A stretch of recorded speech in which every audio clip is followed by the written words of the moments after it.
Hello and welcome everybody to the Casual Spikes podcast, episode 25. It is destined to be better than 24. SpongeBob prophesized it about 20 years ago. So here we are. And we're going to be doing something really special this time around. We're actually going to be bringing you gameplay of some of the more popular decks in the standard metagame. We're going to kind of go over exactly what that metagame looks like before we get into the matches, and we'll kind of explain some of the matchups and stuff too when we get into the actual gameplay and everything like that. But before we do any of that, because I am very bad about chilling out and all that fun stuff, so if you are watching this and at any point you're like, "Hey, this is pretty cool. I really like what's going on here. I like you guys' the cut of your jib, mewing, if you will." That just made me cringe, like internally and externally. But if anything that you see here interests you, be sure to subscribe to the Casual Spikes podcast. Let us know in the comments down below if you enjoy the gameplay, if you want to see specific matchups, or if you want us to like run a deck through the gauntlet, whatever the case may be. Be sure to listen in the comments down below, leave a like on the video, of course, and check out both mine and Randy's channel, as those will be linked in the description down below, as we're going to be getting into plenty of standard stuff throughout the holidays and into the new year. Yeah, Cool. I mean, I don't think I could said it better. Um, but yeah, we are going to be playtesting a couple different decks, kind of showcasing, why they're some of the best decks in the format, as well as a fun deck that I enjoy playing. We're also going to be kind of like talking about the metagame as we play, kind of breaking down, why these decks are doing so well, why you are either going to run into them in your RCQs or why you should be playing one of these in the RCQs, things like that. Um, but yeah, I don't really have much more to say besides that. No, did you want to talk about, I guess, the two matchups we kind of came up with for tonight, and like if we just want to do that? Yeah, so I'm gonna be playing either Golgari mid range or like the Teamer or Rug Flood Caller combo deck. I think that I think Golgari mid range is probably just the best deck you can play in standard. I've kind of been saying that on all my videos and all my like metagame breakdowns for standard. So I feel like I kind of have to put my money where my mouth is and play this deck and actually prove that it is as good as I keep claiming it is. And then I think that Rug Flood Caller or Teamer Flood Caller, whatever you want to call it, the combo deck, I think it's probably one of the best decks in Standard if Mono Red wasn't so dominant. I think that the only thing holding that deck back is literally the like red aggro matchup. And I think once that deck ever figures out how to beat that, it will just kind of like rise to the ranks and either be like number one, number two, or number three, like probably the top three best decks in the format. It's utter nonsense that you think that Mono Red is going to end up going anywhere. You sick man. I don't think Mono Red's going to go anywhere. I think otters are going to learn how to fight and not get burned to death. They're, And oh my goodness. they're Um, going to channel their tiefling abilities. I don't have much more for this. you had me and you lost me. Now I'm convinced that the Otters are bad people, and you should feel bad. I am on the other side of the table going to be playing the Demir mid range deck, the deck that I've also kind of glazed a little bit just because I like some of the things that it has going on. And there's apparently some people that have been playing Arena that have been doing very good with the Demir, and I kind of copied one of their lists because it's pretty interesting. It has some pretty cool tools that we'll kind of talk about hopefully in the match that kind of make me prefer that build. I mean, if it ain't broke, don't fix it kind of deal. So we're going to be playing that, and of course we're going to bring our own red-based mid-range deck, or red-based aggro deck, not mid-range deck. Nobody lets play red mid-range. Um, just those seem to be like two popular variants. I mean, whether Golgari is better than Demir, Demir seems to be the more popular of the two mid-range decks, and red aggro decks have been awesome, really, probably since the World Championship, and have continued to see a lot of play, seeing very different variants, whether it's just playing red, splashing for another color, whatever the case may be, have always seemed to be pretty good. So we're going to be showcasing those tonight, and we'll see what happens. And I think if we leave without any very glaring misplays, if I make it to like turn 2 or turn 3 in any of these games and I didn't screw up, I'm going to be happy with that. I mean, I look forward to playing the playing the rug combo deck and just going and losing and then be like, oh, if I would have played like this card, and this card instead of the one card I played, I could have won. By the way, so I look forward to just like absolutely blowing myself out of the water while you just sit there and beat me down with like 1-1s. Yeah, you understand how it feels. You know what's going Oh yeah, on. oh yeah, I know. But we'll end it there. We'll go ahead and get into the matches and everything, and hope you all enjoy it. We're gonna be trying something new. We're gonna be experimenting. So if you do enjoy it, again, please let us know in the comments down below if you enjoy that sort of thing. You want to see more of it, less of it, whatever the case may be. Any suggestions, and of course, supporting the channels by subscribing and then going and checking out our links in the description down below to check out our personal channels if you want even more content from us. But with all that said, I think I'm ready. I hope you're ready because I'm bringing the absolute heat, the gasolina. We are ready to rock and roll. I'm ready to lose. I'm ready to somehow flood out every game while playing 19 lands in Rug Teamer and somehow never drawing any of my like either removal spells or creatures in Golgari mid range. Remember, there's a reason why they call that deck Flood Caller combo. Yeah. Because you're just over there calling like I'm flooding out. That's what it is. You're I did calling out flood the it out. flood. I And you just flooded have a out with bunch a of 19 colors. land deck more than I've ever flooded out with like a 26 land deck. If we want to It's go, honest. we don't want to talk about war stories. No, I've I seen know here you're played 17 lands and like 8 different cantrips that cause 0 or 1 mana, or actually probably even more than that. And I've like flood out more often than I probably should have. C'est la vie. Well, all right. That's enough from us here. Let's go ahead and get down into the arena. Sweet transition, and we'll get into some of the matches, and hopefully no one will get too upset. And by that I mean me, and no smash keyboards. So here we are, the first official gameplay of the Casual Spikes podcast here, and I won the die roll. So off to a great start. So do you want to tell me now, or do you want me to tell you? I was gonna keep our 7 first. Oh, you kept it. Okay. Yeah, I'm keeping this. So I'll keep it. I didn't come up on my screen yet, so I said if you want to start off, and I'll start off mine. So I brought the Dimir deck to the table. I've been really enjoying playing this deck, the little bit I've actually gotten to play with it. So I'm looking forward to playing a little bit more of it. So I brought Golgari. Yes. I was really hoping this is what we would end up choosing. We did not tell each other what we were going to play. I wouldn't want to give him an advantage because I like to have like not an open deck list essentially, at least for the first game. But I do think this is probably the best deck you can be playing in standard, so I figured I would start off with it and see kind of how it actually does or fares. This is a list that I took from a challenge. There's nothing super special about it or super amazing or anything like that. It's just one of the decks that was doing well. So it is, not a stock list, but I don't think there is a stock Golgari list as it stands right now. It's kind of a toolbox list, if you will, where you can kind of do whatever you want depending on what you think you're going to face against. So if you think you're going to be against a lot of red decks, you're going to play more removal and more like life gain strategy type things. If you think you're going to be up against more mid-range decks, you can play more of a bigger top end package or vice versa. So Blah blah blah. Fighty people.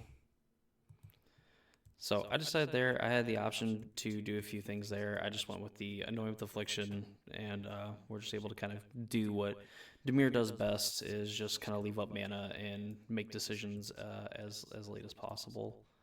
And opponent didn't play a land drop. I guess it doesn't really matter because we're kind of priced into doing this anyway. So we're just going to kind of keep the tempo and just kind of keep playing spells. They had a tap land.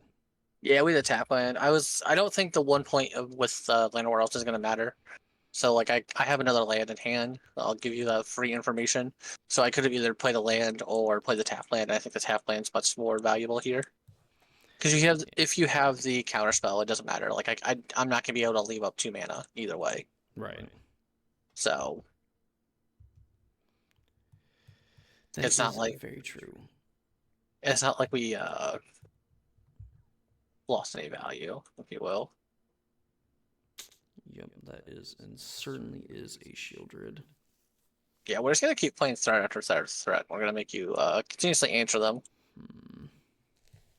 So we have a few different things that I think I want to do.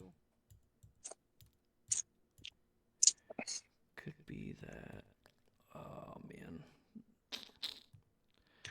this is a little rough, honestly, because there's quite a few things I want to do. The shield is very annoying. Yeah, Shieldred is also really good against your deck as a whole. Like you want to draw a bunch of cards, and Shieldred says that's fine, but you're gonna take some life loss for that. That is very true. Can confirm. So you have 3 cards in hand. I think.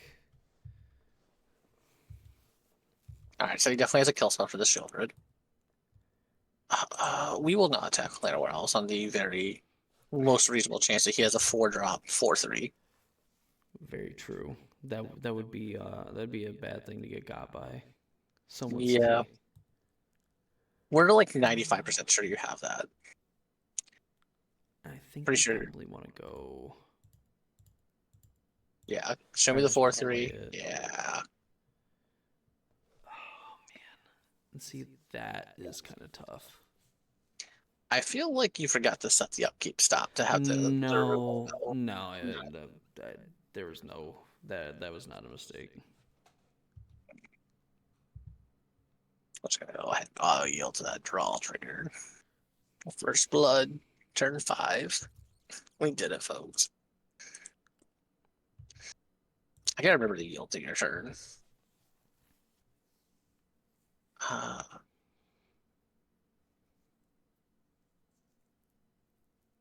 how do I get punished by blocking with Shieldred? I don't know, but I'm not gonna take that chance. That's fair. I don't think there's any way I get punished off of my very, very amazing knowledge of standard, but I needed to not lose Shieldred, like just so like, oh, obviously I forgot about this card. Yeah, mainly with that attack, I know that I'm essentially going to. This is draw. Yeah, sure. You can do your thing. Essentially, that was like if you didn't want to block with the elf, or maybe thought that there was a chance to get blown up by the Shieldred, like we have the opportunity to. If they block, just go for the throat anyway. That's the play that we were going to make anyway. And if they didn't block, then we were just going to go for the throat before we ended up drawing the card, as it is a trigger with Enduring Curiosity. Gotcha. So it Yeah, was just a way to like if you could potentially make a mistake there by not blocking with that, and we got to get rid of the elf on top of also getting the shielder off the board. gotcha. I was 95% sure you didn't have anything for like I was like 95% sure you didn't have like, oh, we can do this and it does this type situation. But I was like, I'm just gonna block with the elf because like we're far enough in the game where like the elf mana doesn't matter. Right. Like it did its job. It played a 3-drop on turn 3 and allowed me to play a tap land on turn 3 and still play a 3-drop. So like we got to do everything we wanted to do with the elf Yeah, yeah. essentially. I mean, So yeah, like short of playing a 4-on-3. yeah, like sort of playing a 4-on-3, like the elf did exactly what we wanted to. It played on turn 1 and then did what we needed to, and now we're on turn 6 where like we don't care. Like we've played our spells, we've played our stuff. Look at that. Sneaky ninjutsu. It's almost like we saw Not it so coming. sneaky ninjutsu, but ninjutsu nonetheless. All right, so Mosswood is going to get to do its thing, but we're going to be able to draw a card, and our Enduring Curiosity is going to be able to stick around. Assuming that your build isn't necessarily the whatever build it is, because I've seen some that just play the oh, what is it? Of course, I'm blanking on it now. The That full play black. Terra Sunder. Yeah, they play like Terra Uh, Sunder main or something like that. a lot of them play like Terra Center main. They also play like Maelstrom Pulse main too. So like I have answers to that theoretically. And honestly, I think I don't really like cut down a whole lot in this one. Might actually be good. I'm just gonna graveyard both. So I don't particularly like cut down in this matchup. It's good on turn 1 when they lead on elf, but if you don't kill elf right then and there, they just play preacher or the glissa, and you're not able to like cut it down. So and it's blood. Aclazotz. Boy, oh boy. Yep, that'll resolve. Yeah, well, he's doing God's work. Sorry, I would like to attempt a fairy mastermind. You got him. It's like we knew you had it. So this is kind of an interesting play here. So we're gonna do this. Oh, that hurts my soul a lot. We're gonna do that, and then with the trigger on the stack, Tishana's Tidebinder it. Yeah, that hurts my soul a lot.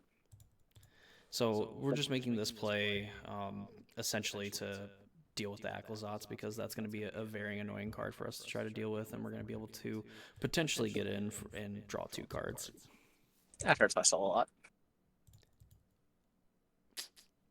Talking all that junk.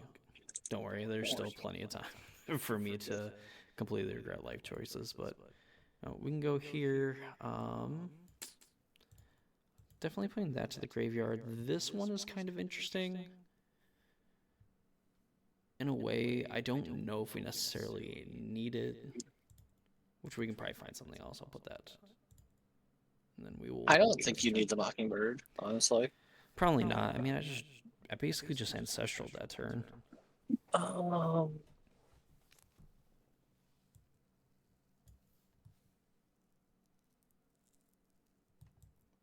Yeah, this is bad. It's not like it's not bad. Like it's just it's like this one of those weird spots where I have to like this is my play type situation. Right.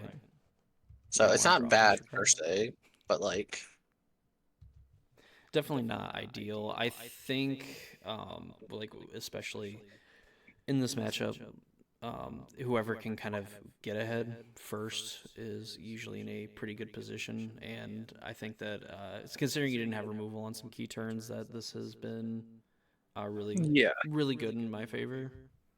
Yeah, we would like draw a single removal spell basically, so like that's been really hard. The fact that like we just haven't drawn anything to deal with anything.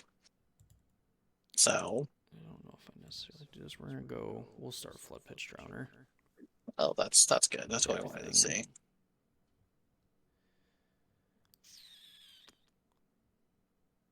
I suppose we can go this. We don't have to necessarily do this, but I also think that we're so far ahead. He didn't play a removal spell last turn, so he more than likely had to have drawn it this turn. So 12. Let's do this. Which annoying. We will float a blue mana and then cry.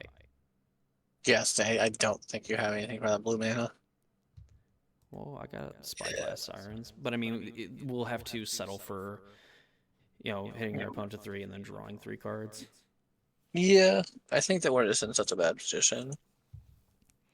And I think we're pretty good because like the Kaido is going to be able to tap down another threat. If you leave up the land, we still have multiple creatures that are able to get in. Yeah.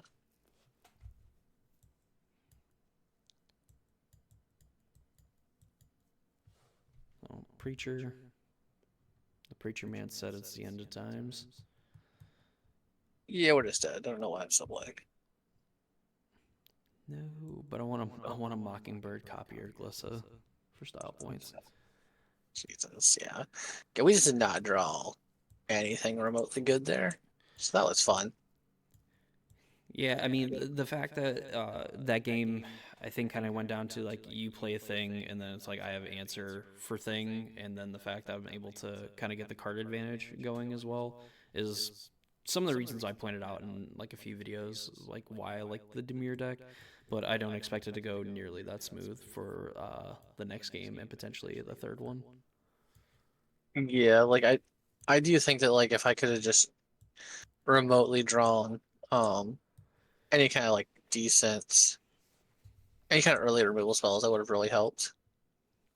That's true. We drew one removal spell out of our like 12 we're playing. My sideboarding is definitely going to be pretty scuffed, as the kids say.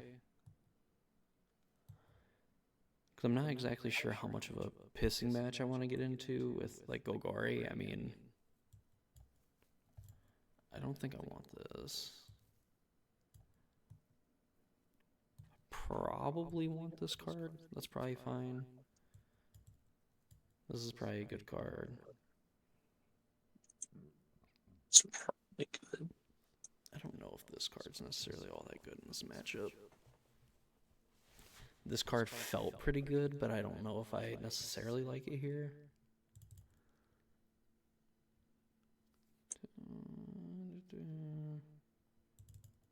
Talk about this card being bad. I could probably see playing one of these. That's probably not. I think my sideboarding is relatively okay. Like it's kind of like trimming on some of the more mediocre things, bringing in a couple more removal spells, a little bit more like things that can deal with your BS essentially. Right. So like it's kind of weird because like I think my main deck is already good against your deck as a whole. Mm-hmm. Um, obviously I need to draw better as a whole. Do better. It also was probably a mistake to play the Bat God. I should have probably just done the Mousewood Dread Knight thing, bring that back type situation. Was there a chance for you to do it on that last turn? Um, you I thought it was a turn later. I thought, but maybe I'm wrong. no, because I could have done the Bat or the Mosswood because you killed it with I traded with your 4/3.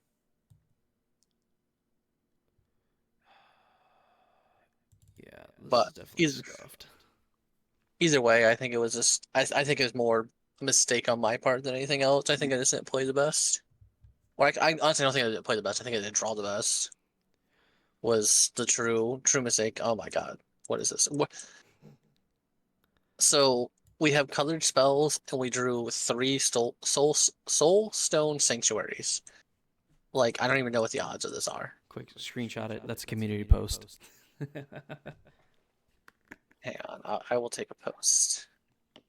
Take a screenshot I of mean, this you're up bullshit. like 4 minutes on clock. That actually honestly went a lot faster than I thought. Of course, I kind of expect post board. These games end up being just a hair on the grindier side. I mean, it's two mid range decks, and for sure, I think the Gogori deck is just trying to be the beat down and just kind of play through kind of what we give them, or we have to play through what they give us.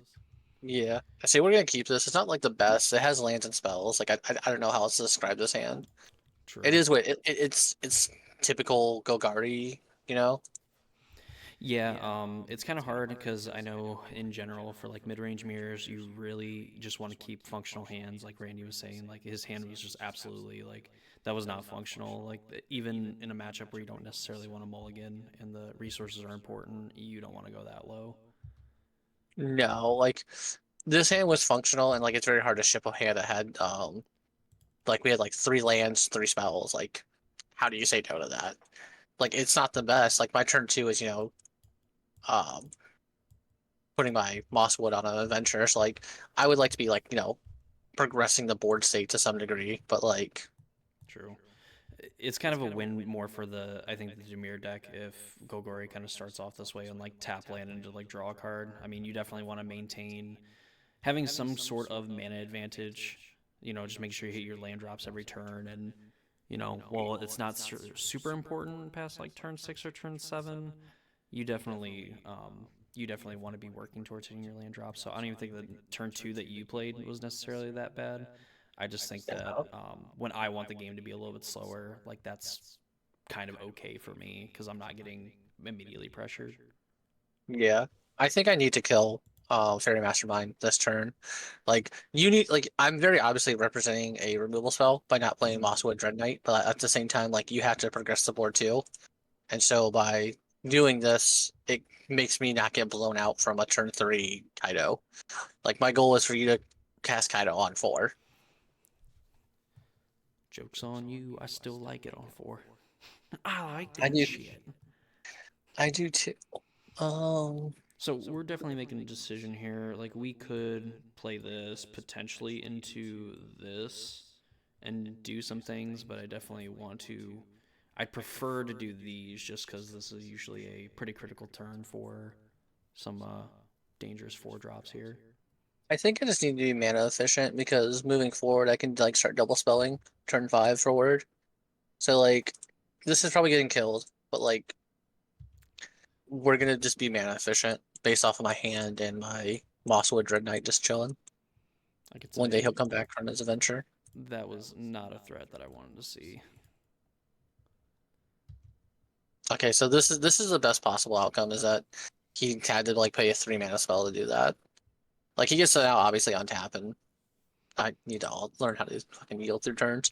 But I'm tapped out over here. I'm like, oh, I need to keep my stops up. He might do something. Okay, Annoying so he's got Annoyed with affliction. Affliction. So that's good. That's good to know about. He puts it to the graveyard. Wild. Yeah, Wild man. I think. I mean, because we really wanted to.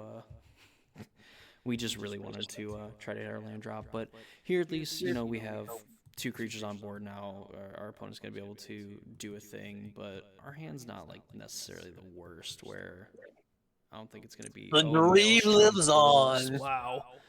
Yeah, getting blown out by that card sucks. Oh, things I did not have on my bingo card today. Man, yeah, and see, just continuing to hit land drops, me missing, and now I don't even have a creature to hit with my map token either is rough.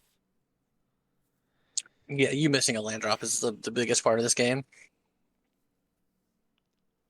But Yeah, that's why I had to jam Shelly on 4, is I had a 3-drop in hand and a 2-drop that I could play. So like knowing I can double spell essentially next turn, there's just no reason for me not to jam a 4-drop on 4. right. And over here, I am on the draw, continuing to miss land drops. Is a Uh pretty big game. yeah. Oh, all right, I'll let you make decisions. I'm going to attack no matter what. I suppose. Because I get to eat your 4/3 either way. Eat my 4/3. I can't even play here. Oh, you have the map token threw me off. Don't mind me, I'm just dumb. I wish it tapped for mana. Trust me. And then Annex. This is where I think in a lot of mid-range mirrors where drawing cards are super important. And yeah, this is just absolutely rough. Yeah, drawing that land was like absolutely huge because I got to double spell with my 2/3 drops. And now we're just gonna start pulling ahead. So this will open up an opportunity where we can crack our map on this. Go for the throat. Oh, You both need that and don't want that at the same time. Like you're in this yeah. weird position where I think, excuse me, I think you're gonna have to graveyard that if you're trying to find your 4th land drop. Well, we're not trying to find the fourth land drop, but Mm. I think it's probably pretty important that we have something here. I mean, we have a mountain to climb back up.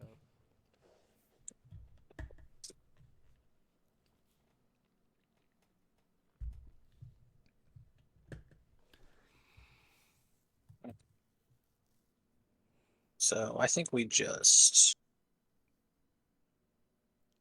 unlock Yep.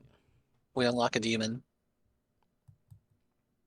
We know the demon's gonna die next turn, but that's fine.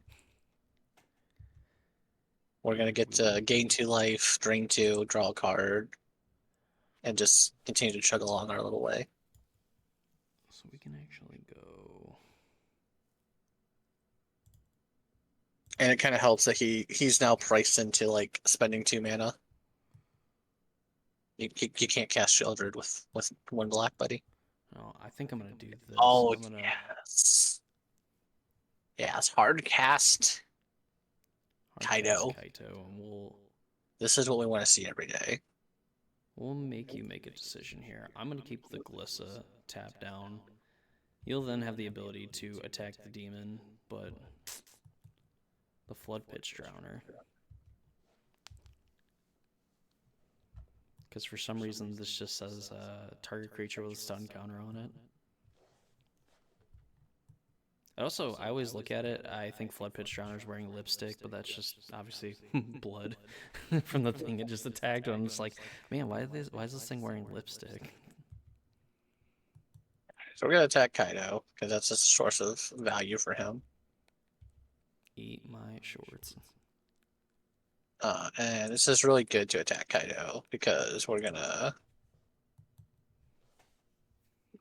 play another Unholy Annex. Yeesh. And this is where the game is now over. It's Jover. Because we're gonna make another 6-6. And now we're gonna draw 2 cards, gain 4 life, drain 4 life from our opponent. And despite still drawing absolutely trash off these extra draws, we are in a good position. Yeah, and this is not gonna be good because my card that was gonna try to get me back in this game, I missed on a land drop, so I'm not even gonna. Pretty dead because if we don't die to we have to go for the throw one of the demons. We take 6, go to 8, get drained down to 4. You know, we're essentially kind of hoping to hit our land drops. Maybe it's a little early with what I have in hand, but I don't think it is. Like this whole game can be literally dictated by the fact that you didn't play 4th land on 4, and then you played 4th land on like 5 or 6, and it was a tap land. yeah. So I ended up drawing my 5th land off the next card I drew because I guess technically I could have go for the throw to demon and stayed alive at that point, but it was ended up being a tap land, so it didn't matter. Yeah. So with me being on the draw this time, I don't think there's a huge big difference in what I'm doing or not doing for my sideboarding. I'm gonna take a look and see if there's anything I like really want to add in or don't add in on the draw. Maybe I could consider Yeah, this. whatever. Pretty fine. I'm not sold that that's actually a good card. I wonder if that's correct.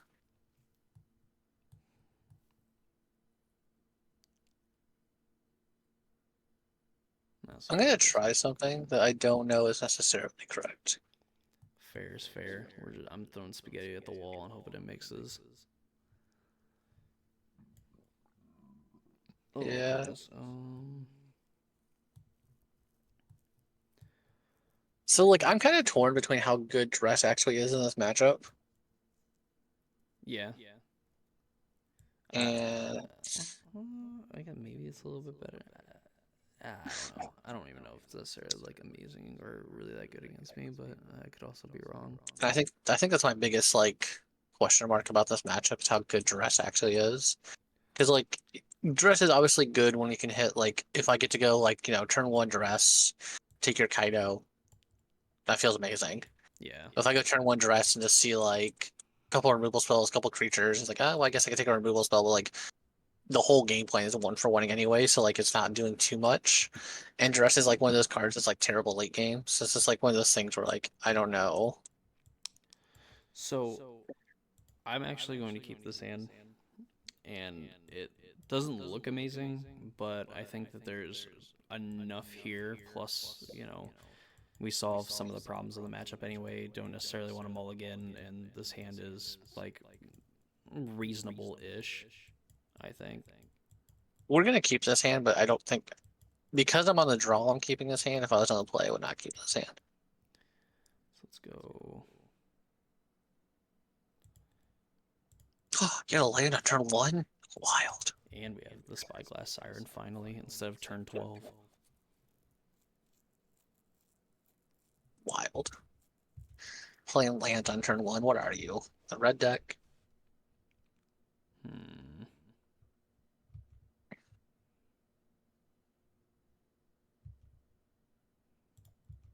Do it. There. Do it. Bang. Not pretending to have a counter or removal spell. What he doesn't know, Chaz, we don't. Let's play another Spyglass Siren. What is this horse shit? Pass the turn. Need 2 Cut removal down. spells. Yeah. Cut down that young one. We can still Kaido on turn 3. You would think that, wouldn't you? I'm just leaving up mana. It's like he's scared or something. We're just gonna kill it out. Oof. Alright. This game might be over though. This game might be over. It might be Joker. Uh, so let's go. Hmm. Yeah, I think I want to just go this.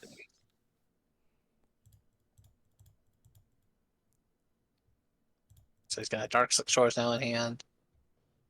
And a Reckless Reef now in hand. Yeesh. All right. All Yeah, right. this game might be Jover, but for one side. Oh, thank fucking God.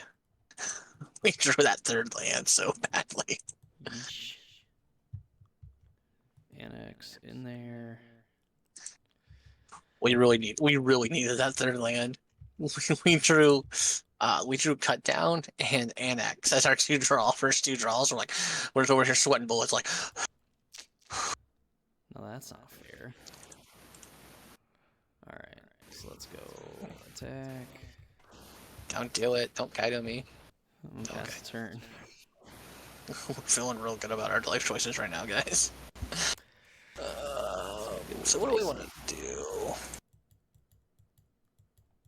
Alright, hit their fourth land drop as expected. Yeah, we got to draw. We got to draw extra cards. That's how you know you're winning. Whoever draws No. more cards. Unless you're a red deck. And, Well, that's just rude. and top deck's cut down. I was hoping for it. Alright, so that's actually an interesting one. Because I really wanted to do that, but I think I'm going to do this instead. Notably, he still has a Dark Slick Shores in hand. Meaning he wants to use all 5 mana this turn. Which I'm guessing means that he has a, well, I was gonna say Kaido in hand, but then I took damage and was like, oh, never mind. Oh no, I clicked through it. Oh no, I totally had Kaido. Oh, shucks.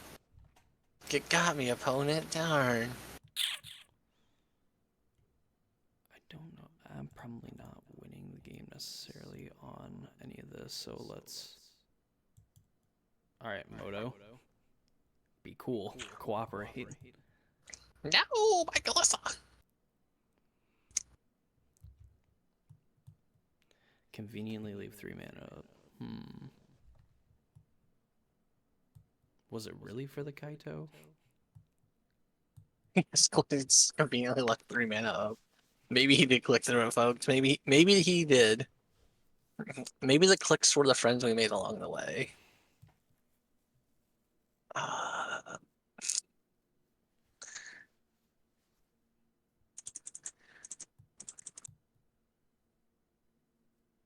You're clicking. Yeah, we're someone's clicking our watching. mouse. Hello, Godzilla. I don't even know if I know who that is. Shieldred. We like to play a Shelly. That's a pretty good one. And Llanowar Elves. Right on time, turn 5. Where you want your Llanowar Elf. Right. People think you want Llanowar Elf on turn 1. That is not true. Turn 5. That's the peak Llanowar Elfness. As much as I don't want to, I definitely need to eventually get past this Shieldred. Get value. It's dead, Jim.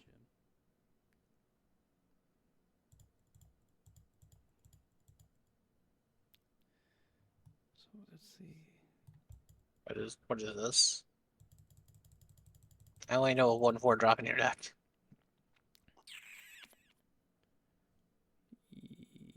Yes. Oh my god. Copying The Shieldred. madman. The madman. Look at that. Now we both have Shieldreds. Uh, Isn't that cool? It's not. And mine has flying. This is so stupid on multiple levels. Alright. I think this is like our best way of trying to win, essentially, is doing this. We have a flying Shieldred.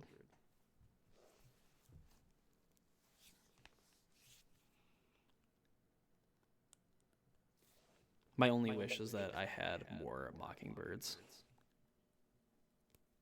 I don't know what you said. You cut out. I'm hoping that I only had more Mockingbirds. More Mockingbirds. You keep Yes, like sir. you keep. This is what I keep hearing is you're like my only wishes. Of course it is, because my microphone hates me. Oh, I really needed an untap land this turn. Let's go. So, really want 7 mana? Yeah. Gross. Guess it really wouldn't matter if I had another doohickey. Turns out Shieldred is legendary. Even if Mockingbird copies it, Yeah. I will take 4. That's fine. We figured you would. I feel like I might need my Shieldred more than you need your Shieldred. Maelstrom Pulse. I feel like I'd like to answer the Shieldred conundrum with an answer to Shieldred's. Got him. Oh, and you probably have another Shelly. Alright, Glissa. Alright. So we're going to be kind of happy with this. Yeah, we're in a little Second bit worse. Mastermind, too. That's fucking great. So you get to draw 1, I draw 2. Is that game? That might just be Good game. game. Well, You activate no. Rep. Well, I guess I could not even activate Reef. I have Gix's command, so I can just force you to sacrifice Glissa and then put 2 counters on a thing. So I wanted to have 1 extra mana because I could activate my Sanctuary, and then Okay, I don't lose life. gotcha. I see. Well, this isn't. Oh, it is because you put 2 counters on something. Yeah, so cast. Put 2 counters on something. Each opponent sacrifices a creature with the highest power among creatures they control. Oh, didn't I do up to 1? Hello. I will give this to you because in a Oh, it real just game, says up to 1 creature, so you don't target. It's as it resolves. So if you had oh, something to kill, I could target something else after the uh, fact. with highest power. Okay, yeah. Okay. So I will concede because like I can't win this. Um, Once again, if you notice, we did draw a couple removal spells. We still needed more removal spells for your early stuff.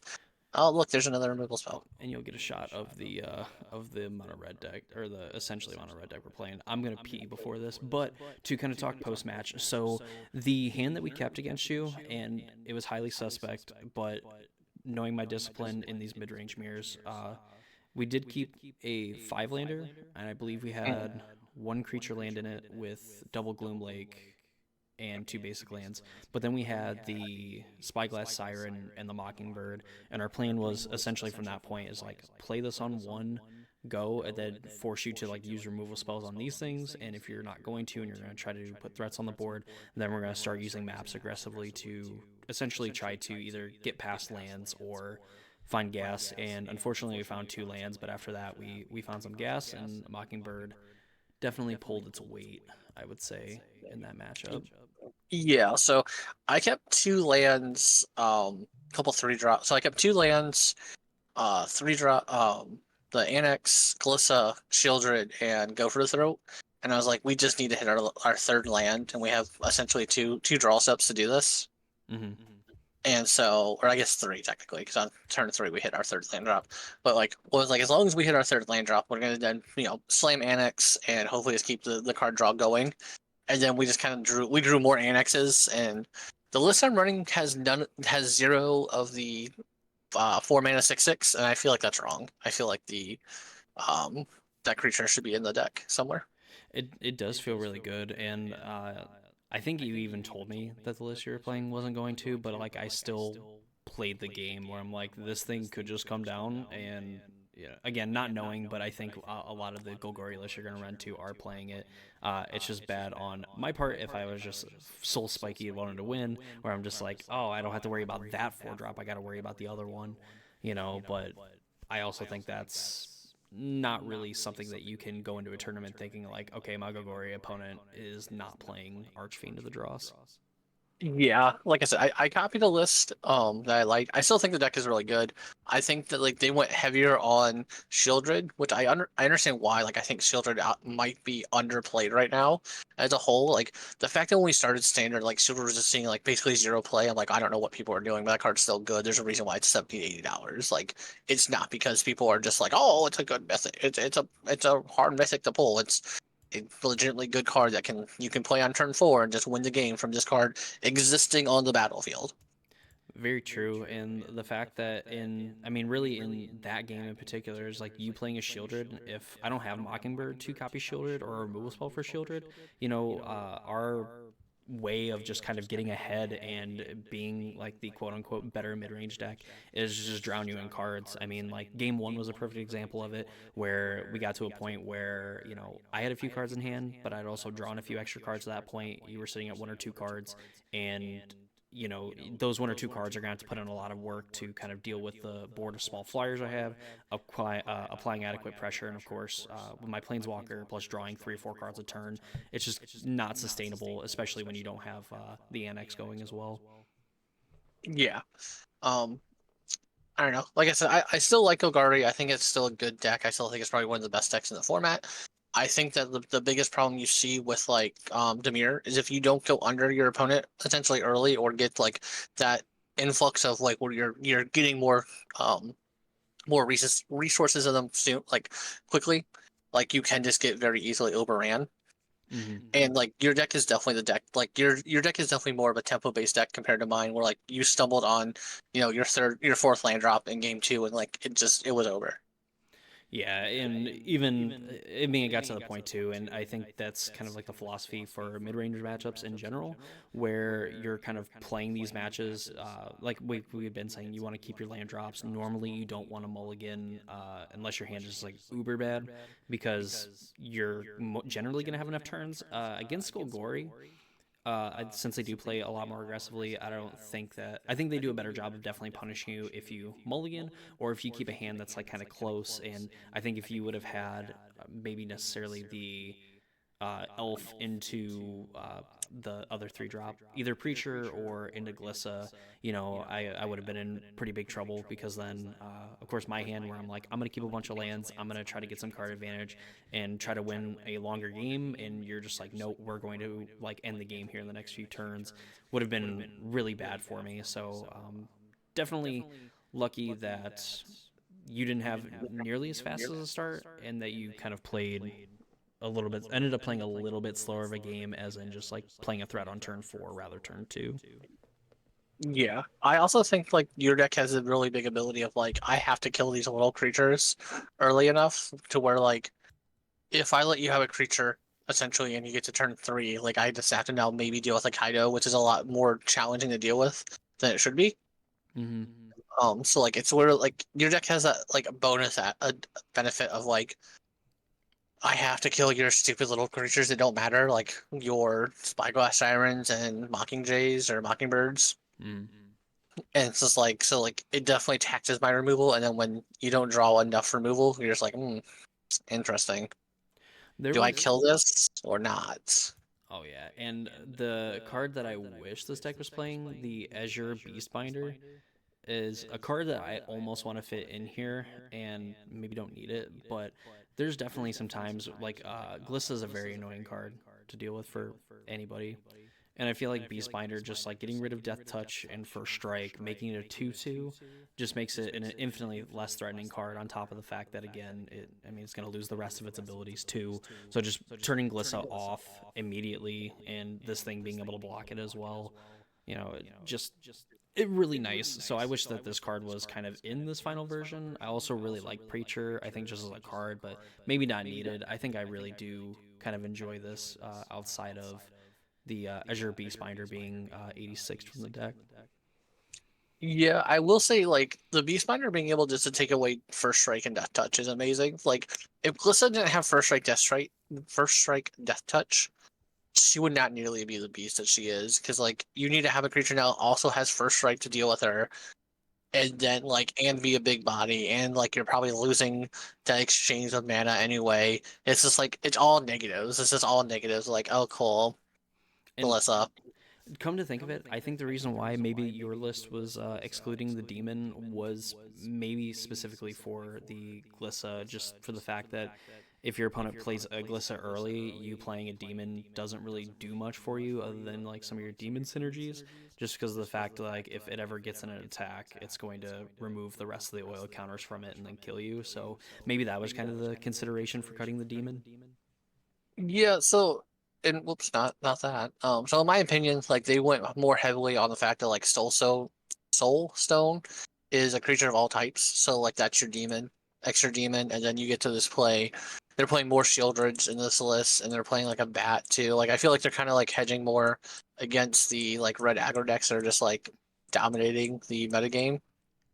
Like when I do my metagame breakdown, like technically red aggro is not the most popular deck. Like it's Dimir and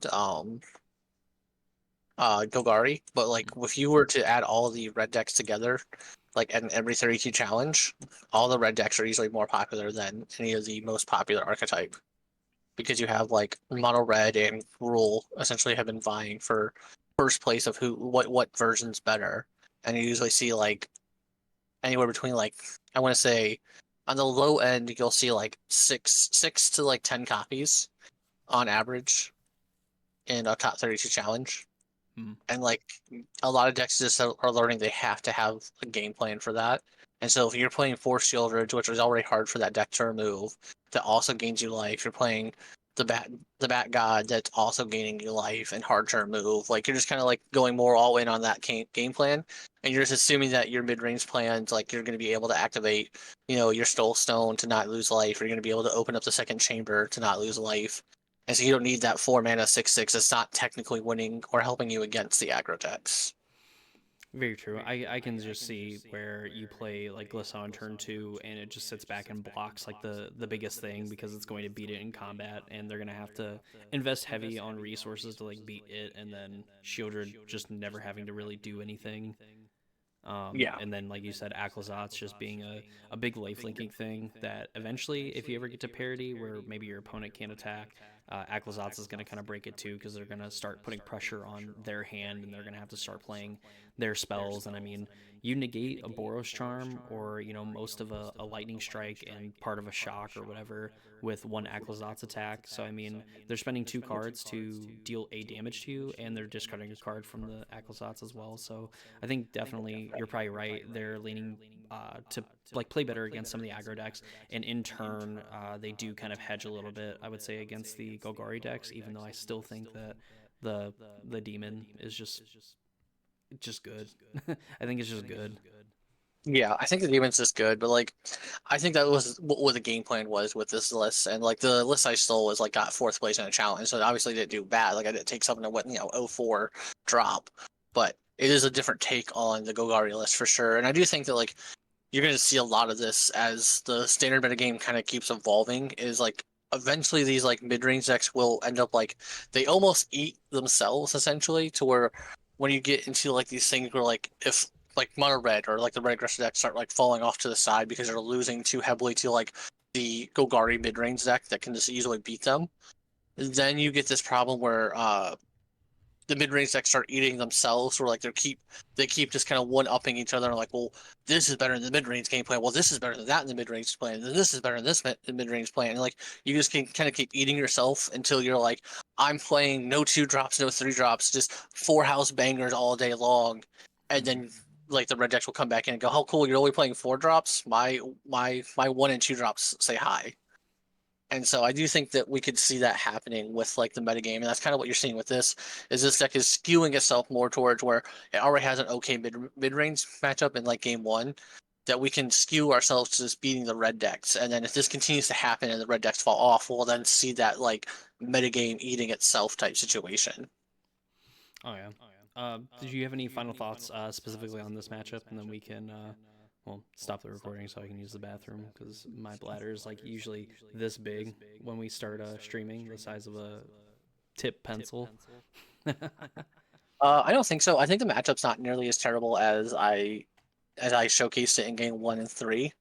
Um, I think game two, I think even game one wasn't too terrible, but I think it's really just who can get ahead on the board better. Like who can play their spells along with hitting their land drops more is who ends up coming up ahead on this matchup. Yeah, I can agree with that. Effectively, if you can get the most mileage out of every individual card, it's essentially what mid-range matchups are going to come down to. And I think if Golgari has its way, the game is going to be fairly over by like the early to mid game, just from the explosive mana burst they can get from the elf. And again, if anyone stumbles in this matchup, it's definitely going to favor Golgari. Even if the Golgari deck, I would say, stumbles against the blue-black deck, you're still just looking to maximize your turns, use all of your mana effectively, and really make some tough decisions. Because I even said in one of my videos, I believe, or at least maybe it was like a 3-hour thought experiment that I had with myself, was like, when they play turn 1 elf, and you're the Dimir deck, or really if you're any mid-range deck, you really have to make a decision if you're going to kill their creature. And if you're thinking I'm going to cut down whatever it is, well, you're going to have to, do it to the elf, because their 3 drops aren't going to be able to be cut down. Vice versa, if you're like, I'm going to leave up counterspell for their 3-drop, and then they go like duress into a 2-drop, then you're also kind of caught with your pants down, because then you have to essentially counterspell the discard spell, or more than likely they're going to take that, or they just take the removal spell and they slam their 2-drop and you cry anyway. So there's definitely a lot of nuance and a lot of things you can think about in the early game, and unfortunately I think Dimir might be a little bit more thinky in that way, at least on an average basis, where Golgari, if you just see your hand, you have like 1-drop, 3-drop, 4-drop, you have a pretty good game plan. Yeah, I don't really have anything to add to that in the sense of like that's a fairly accurate statement, I would say. Fairly accurate, he says. Not totally accurate, but fairly. So I'm moving up in the world. But all right. That was the Dimir Golgari matchup. Well, let's go ahead. We will do a pretty queet. I think that was cool and sweet in one word. Queet. We'll do a sweet kind of transition. We'll go into the next match, and in there's going to be a bunch of stuff that happens in between, because, like I said, I have the bladder of a 2-year-old. So, all right, here we are for our next matchup. It sounds like Randy is going to run back the dirty Golgari deck, and we're going to be playing the mostly mono red deck. So this hand, so I don't like the burn heavy hands from these mono red decks. Maybe that is a mistake, and you can tell me if it's a mistake or not. But I don't typically like these when I kind of like them more as like a finish and use the creatures to kind of be the aggressor against our opponent. My life. All right, so we had them all get to 5 because the Magic gods hate us. And our 6 is pretty decent. So we're gonna keep this 5, unfortunately. You are on the play though. Yeah, it just gets worse. I guess, So, yeah. We'll play a forest with no elf. Oh, baby. Our opponent will obviously play a 1-drop because they're a filthy heathen. Case in point. I just can't click through our attack step. Swift Spear. I did that plenty of times learning how to play Moto, and I lied. Oh. We are playing the Teamer Flood Collar deck. The pump fake. The pump fake. Yeah, this whole game to 5 was really bad. This is a horrendous matchup already, and I was like, opening hand, no lands. Second hand, 1 land. Awesome. Oh my Thanks, Lord. Magic. So our opponent is just gonna steamroll us. Who knows if that's even the case. Oh, look. Manifold Mouse. The steamroll continues. Double strike. Go. Oh, do we attempt a high roll? Do we attempt a high roll? Oh, well, perfect mana. We didn't. Yeah, we had perfect mana. It was nice. Show me a removal spell. Chainer. Fuck my life. God, I hate Gadget so much. Talent. Yeah. Talent with the red mana left up conveniently to spike that removal spell that we didn't spike. Makes sense to me. right, so Why did the magic gods hate us? that was probably This is interesting. So I guess you don't technically have a way that you can. Well, I guess you could technically combo. Well, no, you can't combo next turn. You still need the dude. I need a lot of things right now. Yeah, I'm not killing you next turn for sure. Okay, well. So you're saying there's not a chance? Double strike. Let's go Screaming Nemesis. Let me take a look at my list real quick. Okay, yeah, trash. Okay, good. Only wanted to see. Okay. Would you like to take 3 or take 3 and still lose your Thundertrap trainer? Or I guess you could take 5. Or I'm gonna blow take it up. 5. I'm gonna take 5. Alright, so that makes me feel a little bit better that there's not necessarily a towards the tower.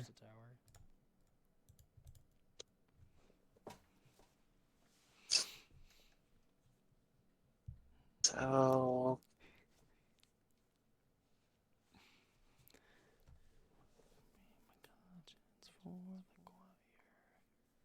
Enduring Vitality. That is a Magic the Gathering card. 1 mana. Are we bushwhacking? bushwhacks. Wow, we're whacking. You whack all day. You didn't want to whack my Nemesis? Shut the fuck up. The more I play against the mono red decks, the more that card should not have been printed. Alright. I want you to know that. Oh, good. My opponent decided to get aggressive. That's definitely not bad for me in any way, shape, or form. Alright. So what I want you to know, opponent, or people watching this, our opponent 100% has 2 spells in hand. Because if you were to play against the mono red deck, they only draw spells. Well, they will never flood out. I'm glad you understand. This is, yeah, still Talientos in hand. Talientos has been played. It's in there, Jim. And a land. Yeah. The good news is... No, we're not. The good news is this is only our worst matchup, so... Actually gonna hold off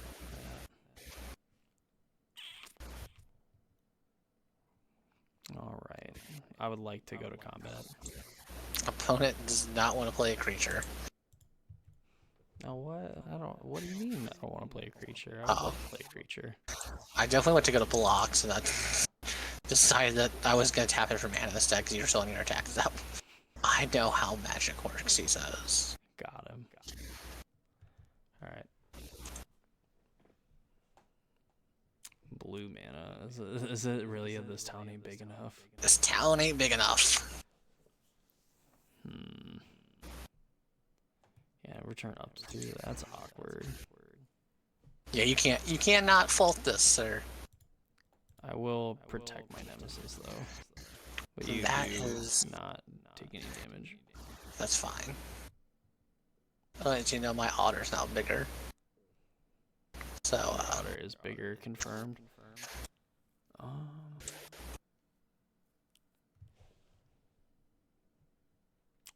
Yeah, we'll pass. Seems good. Oh. So, Thundertrap trainer in hand. Yeah, 100%. Now no. 100% gonna recast this. I hope you miss. Joke's on you, we didn't. Oh my god, this is our worst matchup, and it's only getting worse.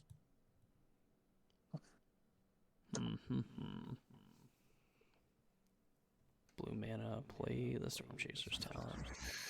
Yeah, that you know about. Just to figure out how to close out the game. Oh, no mana.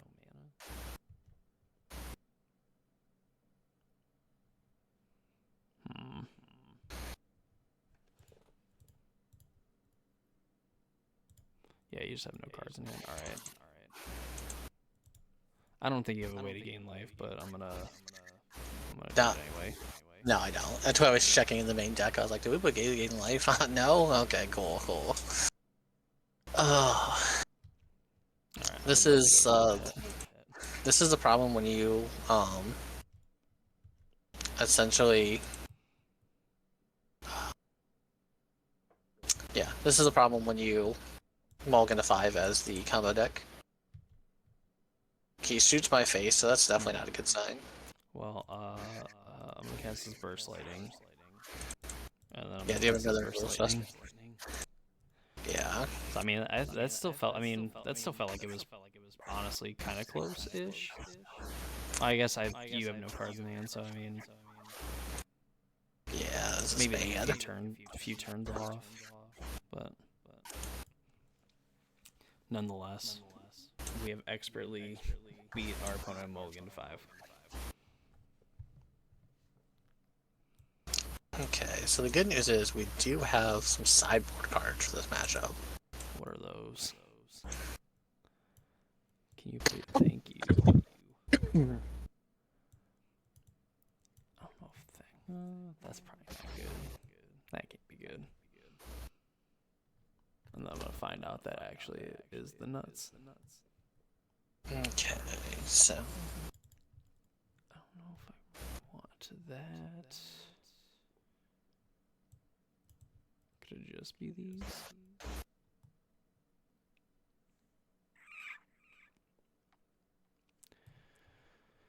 I don't even know. I usually typically like this card.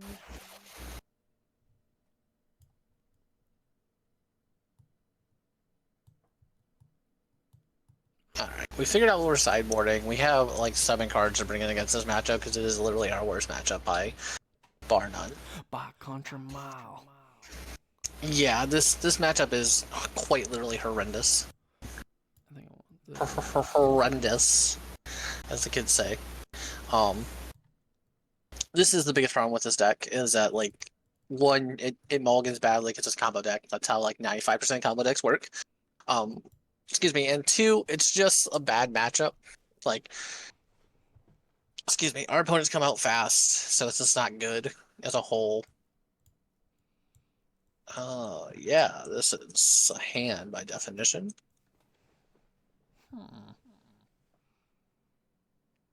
Guess we'll keep this. So I kind of don't like my hand, but I think it might be okay. It might be alright. Oh, I forgot I have to hit cast. I hate how Bushwhack works just doesn't auto cast it, despite the fact that like there's literally only one mode you could use on that right now. Would you like to fight? Yes, it makes you like hit the cast because there's technically 2 options for that card, despite the fact that it's literally an empty board state on turn 0, basically. Ooh, the pump fake. Make you think I don't have anything. Play Heartfire Hero on main phase 2. Yeah, you did pump fake me. I just assumed that you clicked through your first main phase. Nah, I wasn't gonna do that. Oh, I will take 1. fine, whatever. Take 1 loser. 1 taken. Now you can't gain life for the rest of the game. Nope. That's just a house That- rule. Your house roll can suck it. These might not be all that great. Alright, well, we'll take a point of damage. Because we have a bad mana base. Ooh. Yeah, that's a card, alright. Yeesh. This is gonna be kind of bad for us. So this is like our ideal situation right now, is our opponent didn't do anything on turn 2, we killed the turn 1 play. I hear you, Mr. Greg. You're being all loud. You're being all loud. You know, you'll find out real quick like why this is bad.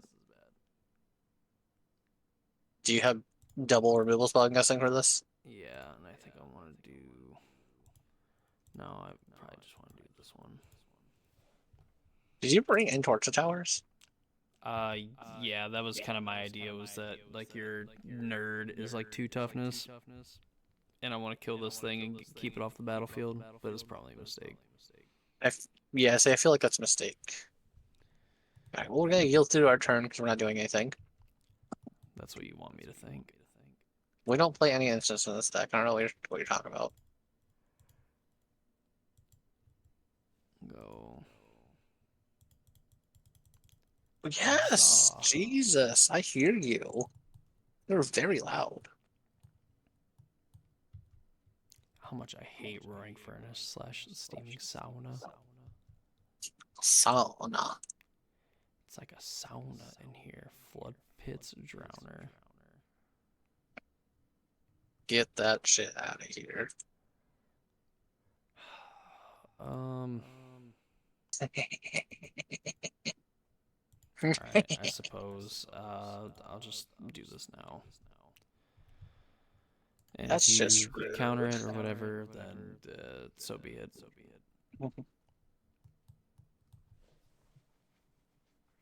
I like to see the see. oh that looks like some good spells right there. So what? That's yeah, Flood Caller and Torch the Tower. Yeesh. Yeah. So we'll let's go ahead and get that guy off the field. Yeah, we see you, buddy. You're being loud. Okay. And we'll go ahead and play this guy because we watched you use 1, 2, 3 removal spells, so feel good. Oh yeah. Yeah. On a scale Show of me 1 the to 10. fourth one. Show me the fourth one. On a scale of 1 to 10. Show it. On a Show scale of it 1 to to me. 10. That's fine. That's not 3 damage going to our face. Not yet.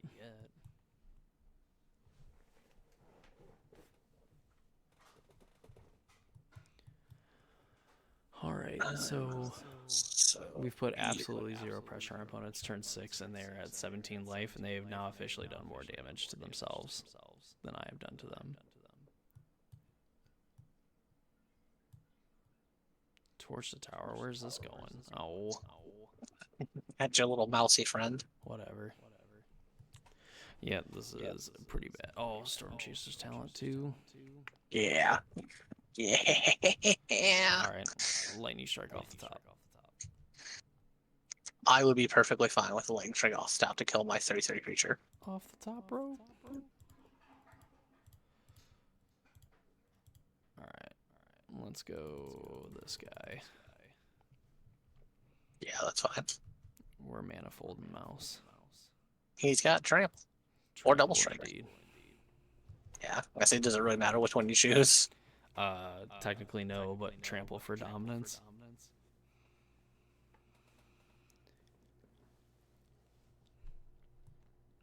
Oh boy.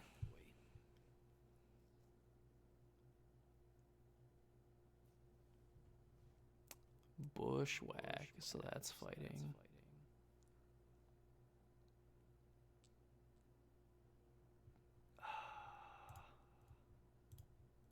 Well, the rare defensive mode on Monstrous Rage.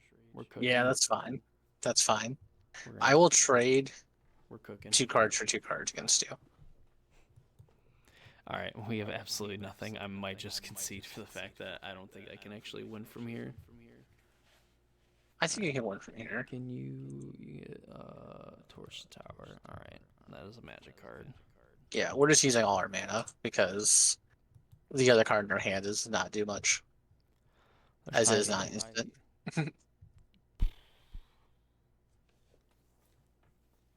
We got that Screaming Nemesis off the top. Oh. Do we got a Screaming Nemesis off the top?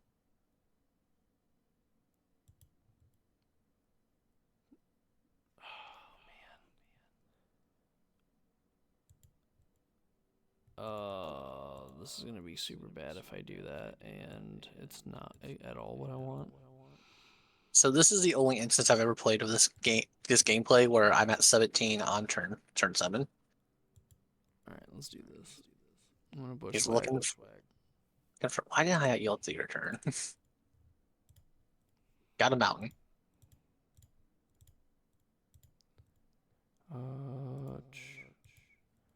Get some of this action going. All right, cool. That's what I expected to draw after all that. I'm gonna pretend like if I would have done it in the reverse order, that this is the card I would have gotten. I think I can just do this. 5 mana, so make 4 rats and get in. No, we activated Sauna. Oh, unlocked. We Okay. opened up the Seeming Sauna. So you draw a card here instead of you have a max hand size. Cool. Yeah. I think that's the best play right now, is just get more value right now. You're literally doing nothing over there. You have 2 cards. There's no way you kill me next turn from 16. I wish I was the Dimir deck. So I could do that. Probably better if I just do this. Oh, he's got the Screamer. He's screaming, folks. You That's can so hear funny. yelling. You can hear yelling as it gets into the red zone. Go. You know, it's kind of funny that you have your Screaming Nemesis. And you got a sauna. No, because I'm going to show you why. Hang on. Please, Roaring Furnace, my screaming nemesis, just so I can feel.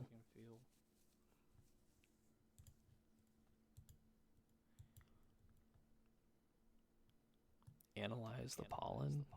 Yeah. Okay. Creature or land card. Yeah. So let's see what it is. What do you got? Valley Floodcaller. Oops. Yeah. All right. Opting to take a point of damage. Flex. Yeah. Because we would like to make your guy unable to scream, if you will. No. All right. I'm kidding. Could you imagine though? Your 2 damage spell? I could. No. Whatever. Snakeskin Veil. Oh, yeah, I guess that would have been a blowout, but we'll take it. We'll take the risk. No risk. No reward. Brisk iced tea. And then we'll draw an extra card or heads up. Sheesh. Oh, God. The flavor text win on this. The Screaming Nemesis into unable to scream. Do you have a second Screaming Nemesis? Oh, 4 man. What are you playing? Offspring. Yeah, that's fine. Let me You got it. Offspring. I showed you my offsprings. Please respond. Oh, jeez. I don't even think you can say that legally. I think you can. You can. People share photos of their babies all the time. Oh, okay. That's what you're talking about.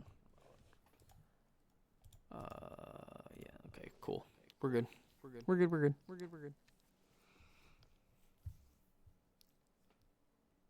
I don't know what we're hoping for. Probably like.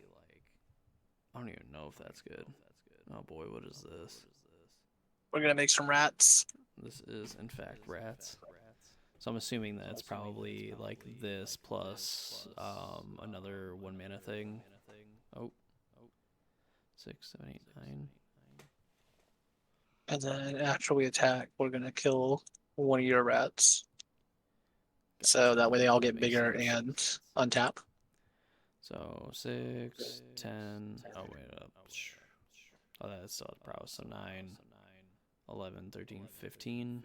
I have to block 2, or I have to block 1 of them.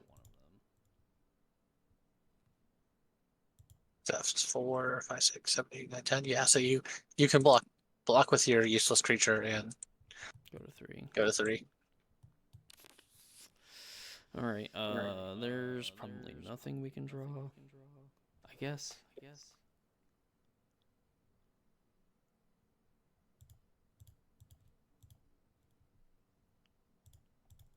Alright. Big hit. What is it? Ow. You can cast that at least. Boo. That is true. I could do that, but I'm not going to because it doesn't matter. Yeah, because I guess I could play it. Technically, I can live, but I'm not winning either. So like this would have been 4, 5, 6, 7. That's like 14 trample. Yeah, that would have been lethal if I would have hit the whatever it is, the monstrous rage. What? So 6. Now you want to be able to do 12 damage. Yeah, you're at 11. Yeah, I have blockers. Oh, so I attack for 14, double strike trample. You have 3 toughness, 11. You're at 11. Because How I is it get 14? prowess. So it's a 3 Oh, power okay. thing. Yeah, Prowess yeah. up to I 4. see. I see. Yep. Math hard. So that's what we were hoping for. So we're gonna run our deck back and hope to draw amazingly well, and our opponent to do nothing. Oh, you mean just like I did that whole game? Mm-hmm. That might happen. I think Torture Towers is bad, by the way. I don't think Yeah, that's where you want to be at. I'm re-sideboarding. I kind of figured. I'm doing this. Okay. We're trying to cook. We just were in there too long. Finally, I get to be on the play. Hogging it the whole time. You don't need to be on the play. I don't know why you keep acting like you do. Yeah, I'm ready to lose this matchup. When you say it's bad for you, it's gonna end up being bad for me. This matchup is trash for me. Swift Spear. Goop. See what we draw. Big draw step. Bushwhack. Get Montana. Yeah. Yeah, get a mountain so that way we have all 3 colors. Like we drew it up. I'm drawing up. My opponent kept a 1 land hand. Whoa. Don't you dare talk to me like that. Now go. Fuck me. Every time. Playing this Copperline Gorge. Yeah, my mountain will always come into play untapped. I would like to seek a beast. Sure. Alright. Cool. My opponent's gonna play a mountain into Emberheart. See, we got to play both cards right away.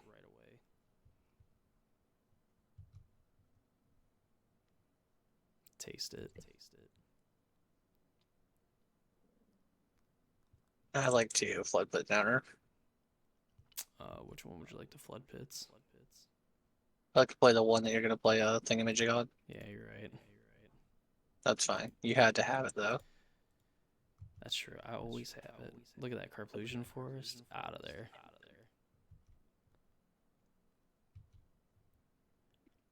And conveniently, they can both attack into those flood pits. And conveniently, he can still block because you don't have trample. Get out of here. Take 2. Call me Return Eclipse. nerd.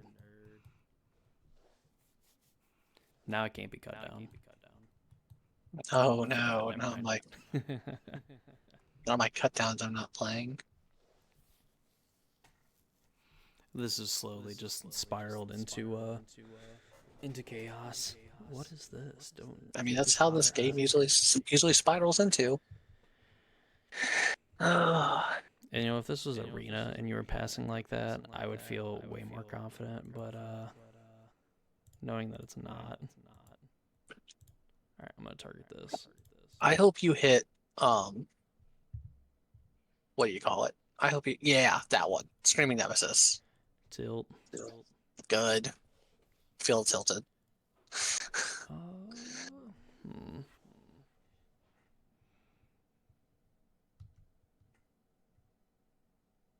Go with combat.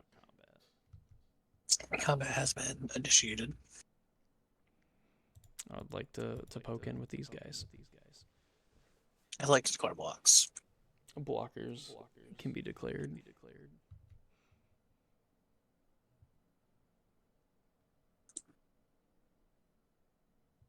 This town ain't big enough. Some say it isn't. Some say it isn't.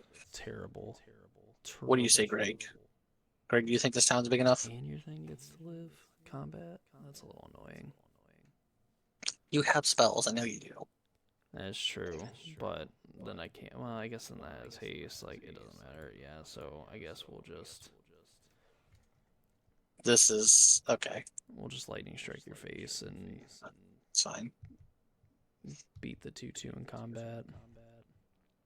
Keep That's you off fine. it. Say go. Oh. Well, that sucks. I mean, we hit a land, whatever, on the first one, but then hitting Screaming Nemesis kind of sucks. So, Storm Chaser in there. Make a Juan.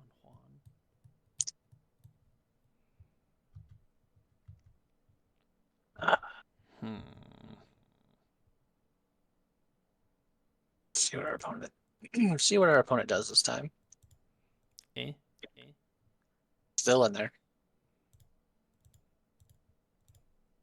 Eh? Still in there. Go to combat. I'm going to target this one. Yep. Burst lightning, they say.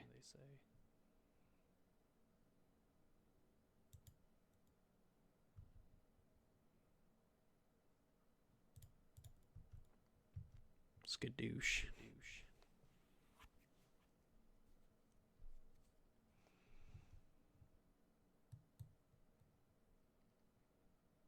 We like to repeat what we just did. Oh my good god. Can I just tell you how annoying this is? Would you like to recast Burst Lightning? I guess I'm gonna go. Yeah, Burst Lightning face. Yeah. This is the problem with this matchup. I have so many things I can do. Don't highlight the Questing Druid like I'm able to cast it. Do you see my mana right now?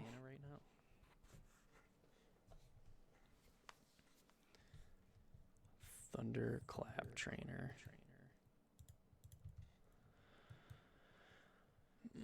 Bushwhack.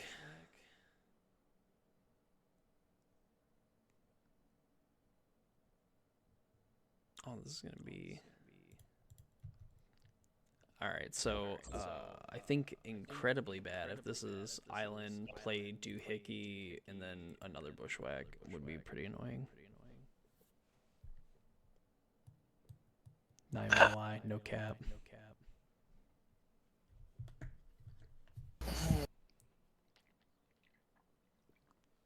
I think I just need to do this. Unable to scream. Yeah. My mouse has been silenced. Good. Forgotten.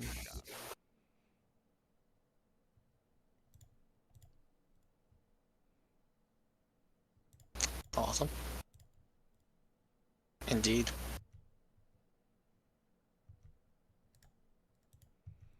Booyah.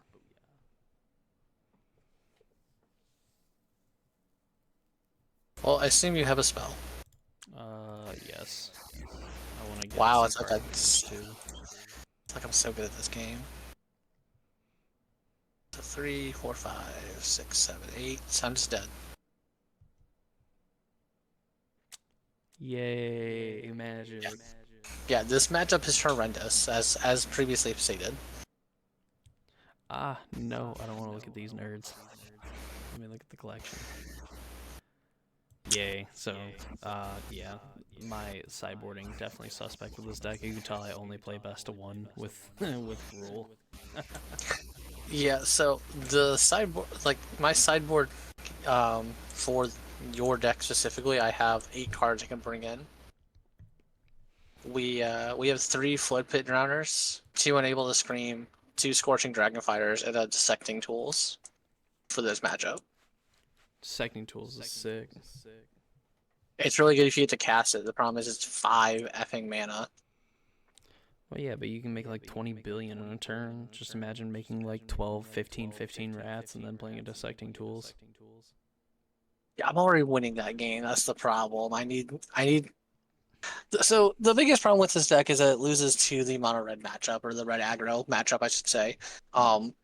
it can beat it obviously, but like you need your opponent to kind of just not have anything. Yeah, that game one was pretty rough. So my at least my thought process in bringing Torch for that is just like a lot of the exile on Torch I think is gonna be pretty relevant. Even if I'm gonna have to like spend a creature and a card or two cards to get rid of the Enduring Vitality. Also, just getting to answer the Flood Caller if you decide to just flash it in and turn. Maybe it delays you for a few turns of playing it to, play around Torch and be able to keep something up to grow it. But that's just kind of like my thought process. But you're probably right. It did feel very suspect there. Yeah, I don't hate the matchup as a whole. I don't hate the deck as a whole, but like this is the thing that people who are working on this deck are trying to figure out is what do we do about the mono or the red aggressive matchups and how do we beat them? And that's been like the biggest trouble with this deck so far. Because like we can do well against the other decks in the format, but we just struggle against mono red because they're just so fast and consistent damage. Oh yeah, and right there too. Super annoying this deck is and how badly you cannot. I cannot tell you the turn that you went for the second. This town ain't big enough. I was so badly. I'm like, I wish you would have like tapped out or something because I really wanted a monstrous rage on this like double striking. This Emberheart Challenger, so bad. This town ain't big enough is probably the most fun card to cast, as your opponents just go, sure.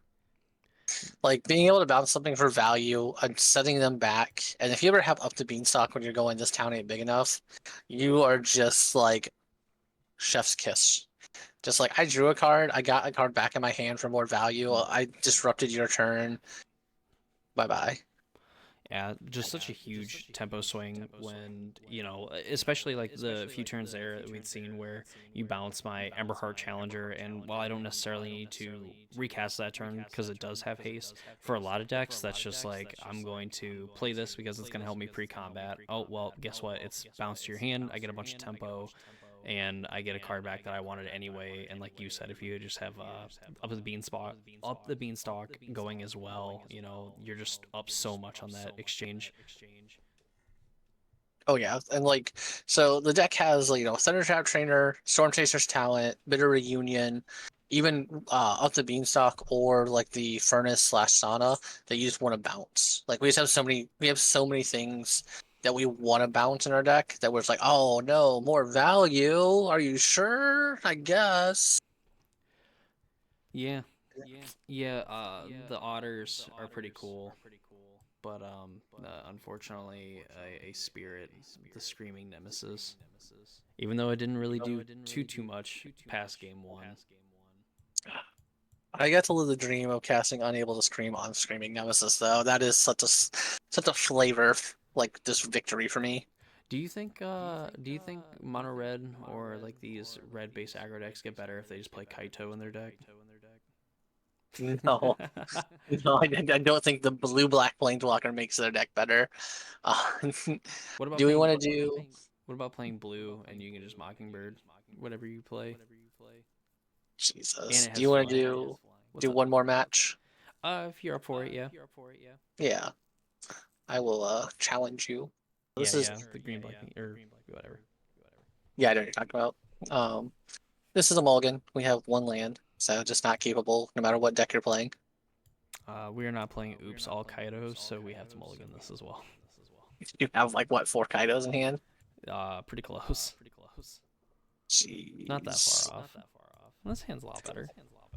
Let's do we? Yeah, I think we're just gonna do that. Mr. Greg, I need you to quiet down. You're being loud. Do this as well. So we get to do some things pretty early, so I'm pretty happy with this. Oh boy. We of course ran back the deck that I actually want to get good with. Bushmack.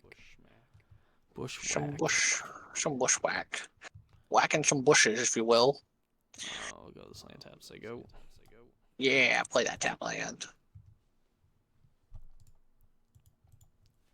Force. Force pitch. Flood pitch drowner. Too strong. We're gonna play our little 1/1. Our little 1/1. 1/1. Chaser in there. Yes. Land And go. then What? Our opponent did nothing? That's wild. I know. Wild, It's I pretty tell you. insane, ain't it? Ain't it? We're gonna go ahead and go to combat. You ought to believe we're getting in there. You with this otter nonsense. Exactly. I'll take one. Yeah, you will. Oh my god. Who would have seen this coming? I play Yuta Takahashi.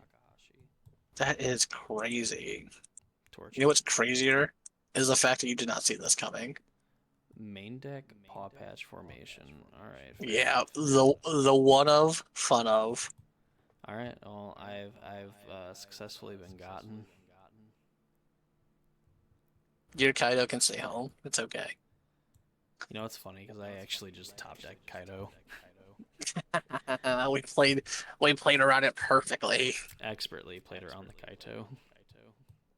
Opponent never saw it coming. All right. Let's uh let's get in there like some swimwear. Yeah, I would much rather just do this. Sure. Yeah.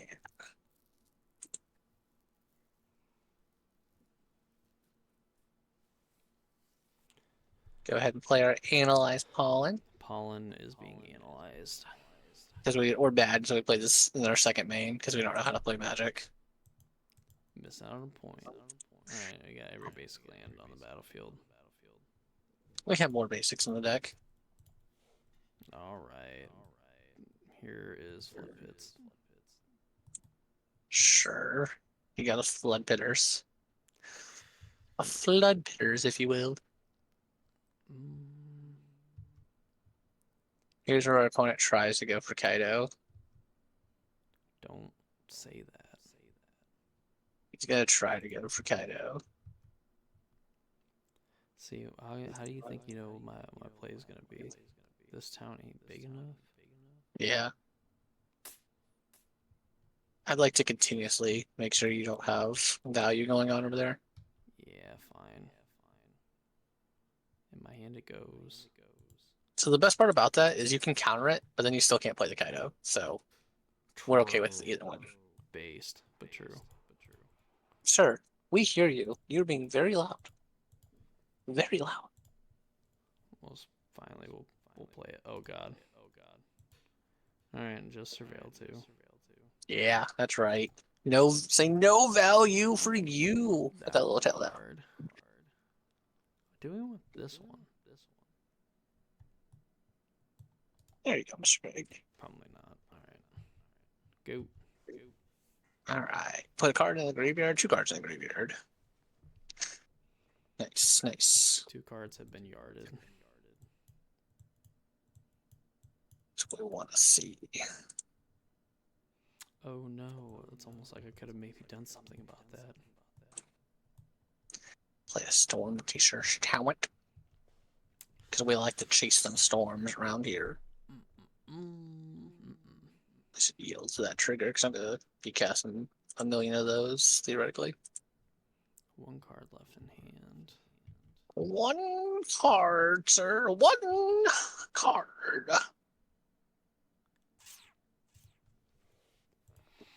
It is technically a legal Magic the Gathering card in Standard. Outside of that, you get nothing. Opponent has 5 cards in hand, one of which is a Flood Pit Drowner, so, we're doing well. Doing well for ourselves. Opponent has options, we do not. Oh, that's some sneakiness. That's some sneakiness, sir. Why am I not yielded through your turn? Gosh, dang it. Get in for 3 because this is still a creature. Are we gonna Kaido a Kaido? No, That'd be sick.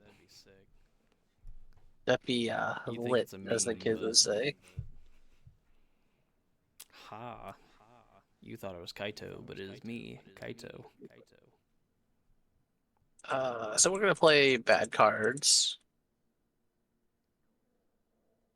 Oh, so we're gonna play the steaming sauna. John. Play this into a 2-mana counter spell. Okay, that didn't happen. Oh, We were we're ready gonna for do it. this. That's fine.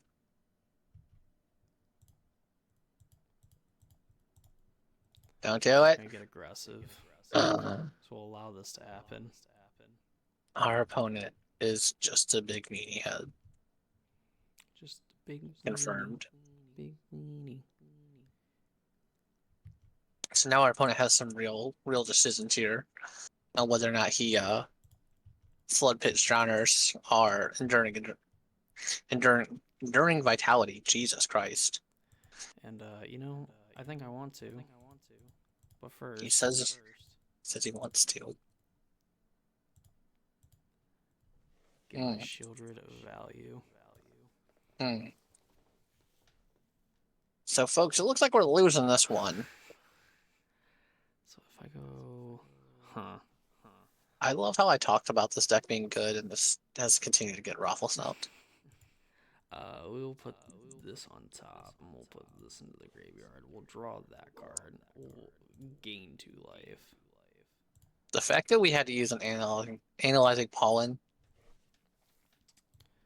Yeah, I think to get a land. We're gonna put some pressure on your stuff here by just saying, hey, you gotta have multiple pieces, and you're gonna be taking some damage, or rather losing some life, not taking damage. Technically. Someone will sit there and comment if they make it this far and they're like, oh, actually, you lose life to Shieldred's trigger. You don't take damage. Well, this isn't good.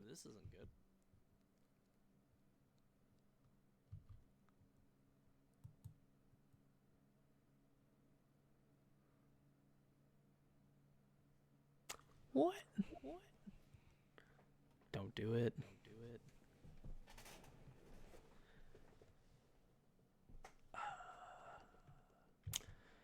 Fine. Yeah, we needed that a lot. This would die exiled instead. You are correct. It is exiled and dead. 1 card left in hand. Yeah, we're still not doing good.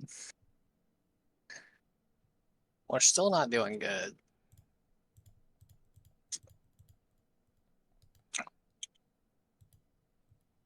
Our opponent has successfully ascertained that they should just attack us with a lot of damage.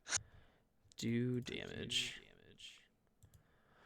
Uh, I don't even know if yeah, I guess you have this thing, so it's probably not a good idea to mill you, especially since you already have a Yeah, time big enough. I mean, if you want to mill me, it's whatever. I don't think it matters at this point. I can already analyze pollen, so like you're not like I already have 8 in here, and I have it this town ain't big enough already for the Storm Chaser's talent. So like we have enough things, quote unquote. That's tough. That is tough. You'll have to. I want to know what your 2 cards are after I concede next turn. Well, you probably won't have to go far. So I guess you're at 2 cards in hand. I'm assuming that maybe they're done. I probably want to keep this on top. Okay, so you put the Reach in the graveyard. Alright, go ahead.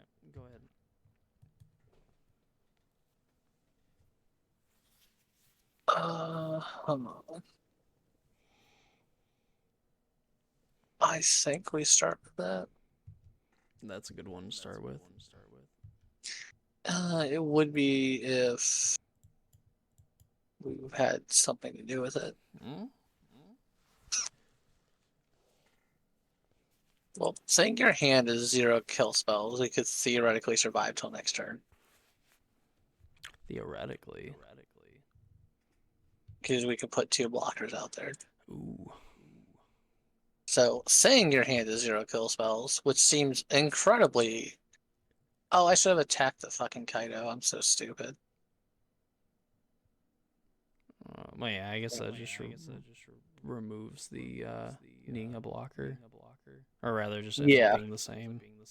Yeah, it's the same, because then Because yeah, Well, you can only activate one Restless Reef. So I'm just stupid in that regard. I should have killed the Kaido. and I mean, we do have a removal spell too. We'll just I guess it doesn't fucking matter. It doesn't matter. It literally doesn't matter. Just kill the one that can make mana.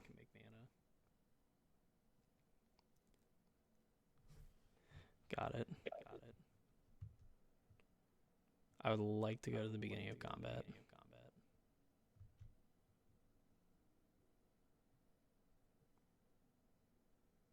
No. Okay. I was like, I don't. I No, don't we even had know.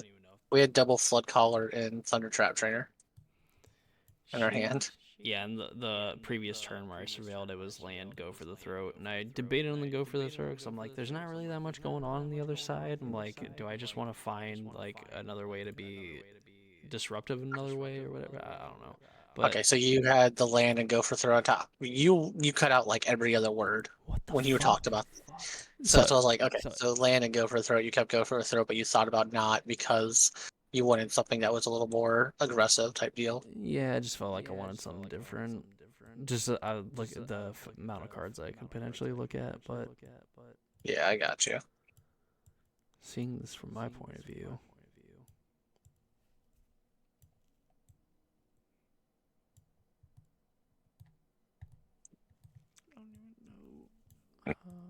Excuse me. This one is still good.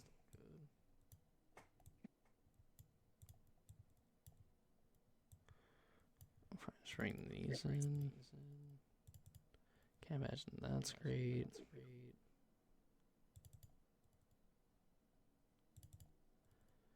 I think that's right, just worse. Do I want? Would I rather have that? I think I know what I'm doing, but I probably don't. Sideboarding with this deck is super hard because it is a combo deck. So like you can't like sideboard in like 13 cards and go, oh, this is good. I think I would rather have that. Maybe this isn't all that good, and I probably just want that. Yeah, we'll try that.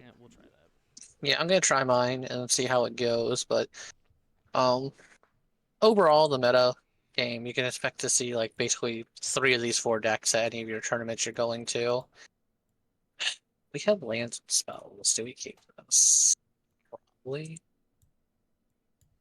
Um Demir is showcasing, why it's kind of good and can pick on essentially smaller decks and things like that, where like you still are always putting on a little bit of pressure throughout the whole game with displaying your early 1 drops, 2 drops, and then getting to hold up removal and things of that nature. So it's not, a terrible deck by any stretch of the imagination.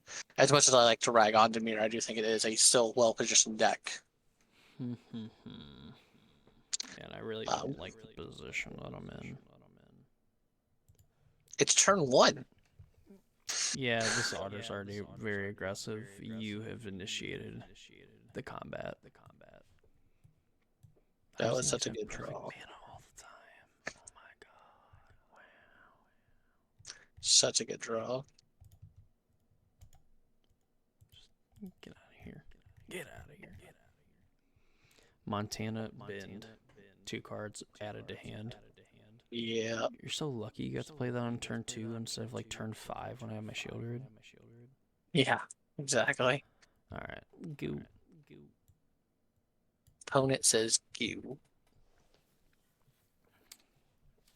And the perfect mana continues. Oh my god. Oh my. I did it again, so I'm gonna let the beat rock.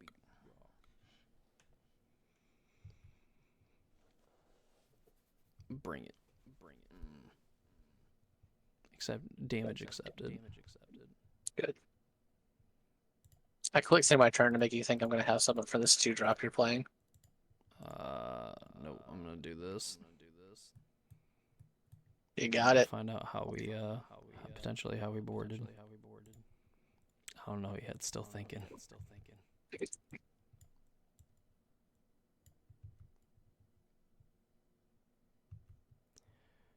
Alright.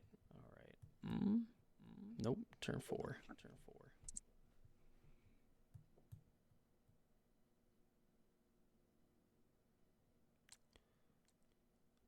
All right. You got that counter spell? That's What I what we're thought. kind of worried about. All right, attacking for 3. Just nibbles. They're just nibbling. That's terrible. This is awful. Well, our hand is kind of insane if we don't die.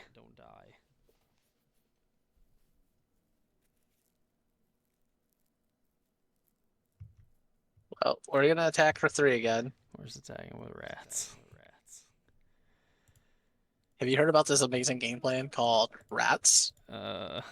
Here's a cat. You know, the cat would be good if we didn't have a dragon fire. Dragonfire. All right, cool. I'll take 3.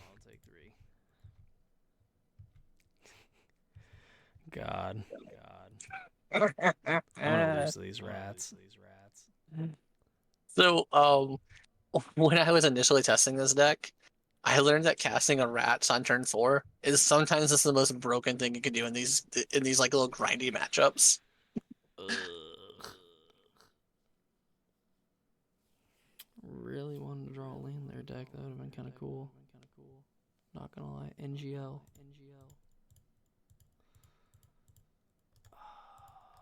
This is shielded. This vitality is so annoying.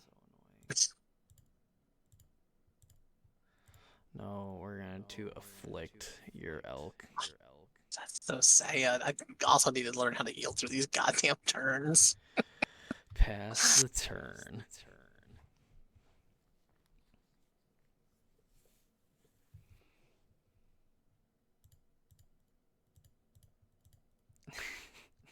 I would like to only take 2 this turn. Deal. You don't want to block? This is so bad. No, I don't want to block. Not yet. I'm not that desperate. Well, I would torch the tower.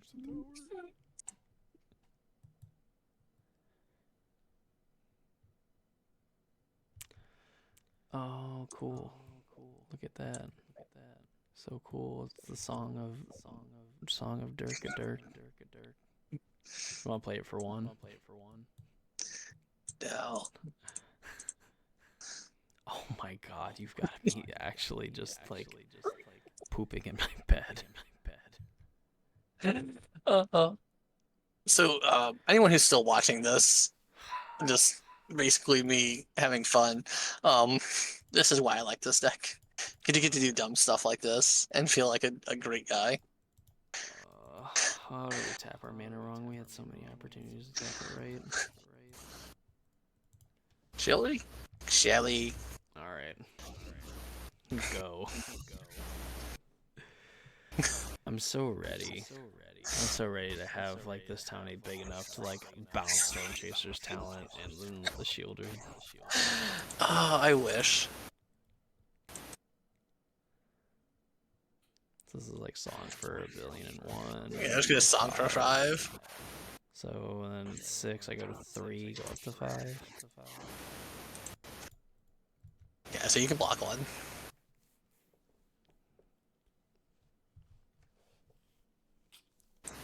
You got it. Are you having fun yet? No. I want to, I really want to hit like another land. That'd be cool. You have 4 mana. Your deck tops out of 4 mana. Some would say. And you would think. How's that Gix command treating you? Oh, trust me, you'd be so cooked. No, unfortunately I'd play this 1/1 and die. Yeah, you cannot let that happen. Go ahead. Don't worry, in roughly 8 more turns, this Shielder will do something. Is it just 3rd song? Yeah. Oh my good god. Does this work? Yeah. I want you to know, this is technically only the 2nd song. 11, the 3rd time casting song. Yeah, I can't. Oh well, duh. I would be worried about that, Randy. Do you have a counterspell? Actual factual counterspell. Or rather, Wow, I guess cancel. you sideboarded it 3 steps ahead. Interesting. Go ahead, I'll allow you to attack.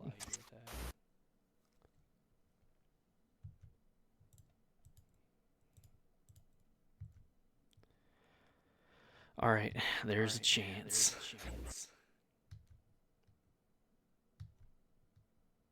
We have so many live draws. For the love of fucking God, can we draw a land, please?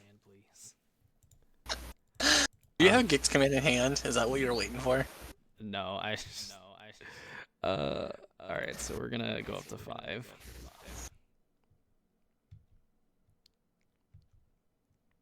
Oh yeah. Never not punished. Alright, Randy. Got 2 blockers. Oh, this is so close. And then there's gonna be like, hey, I play 3 songs in my deck.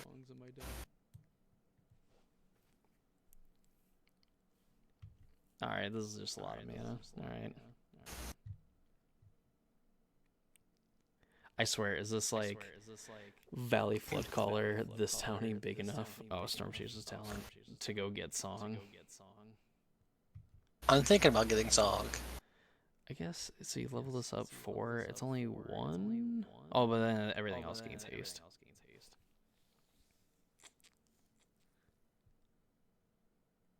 Oh, but then...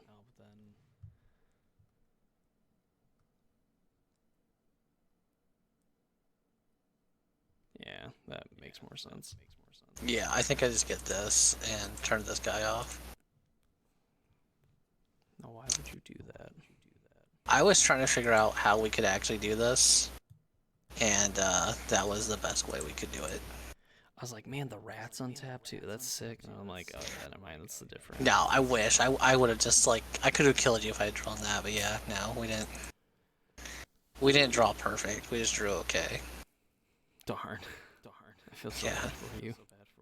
You should. It's honestly backbreaking for me, really. No, I want this thing out of here. That's fine. It literally did its job. I know, unfortunately. It facilitated a lot of work for me. Alright, Also good to know you just don't have Git's Command, because I thought that's what you had for 5 mana, since you were wanting a 5 mana Source to log. I feel like I need to... No, but do I? Is I don't killing think a rat so. token any good? I don't think it's killing. I don't think killing a rat token's any good though. Or even like chumping the otter.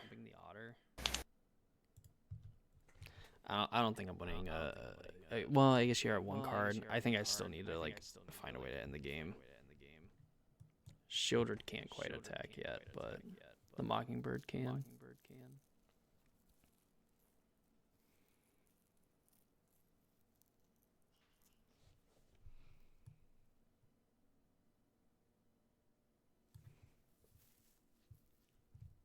Is this just activate Storm Chaser's talent? We go to No. level 3. Defcon 3.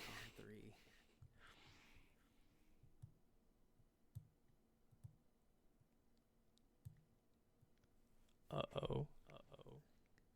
He's thinking. I'm gonna get the attacks. Okay, so...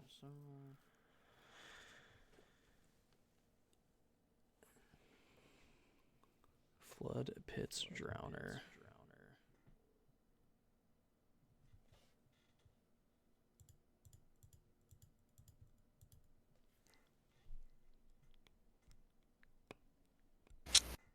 Oh, that's just bullshit.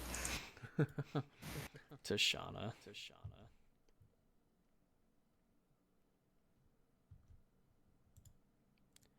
So... Alright, so if I block the otter token, I lose the Shieldred to Torch the Tower. So if I just block that, I take 3, 4, 5. I go to 2, and then I go back up to 4. Yeah. Oh, and I could block with Tashana, sure, whatever. But yeah, we're dumb because that wasn't there before, so we'd be at 4. That probably would matter. But this Flood Pits doesn't have Vigilance, so taste it.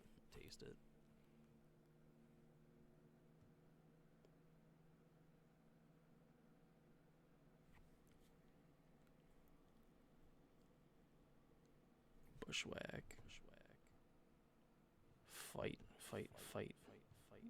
Kiss, kiss, kiss. There. I'm so glad I have 4. This town ain't big enough still in my fucking deck. So Randy, you're at 7, right? Yeah.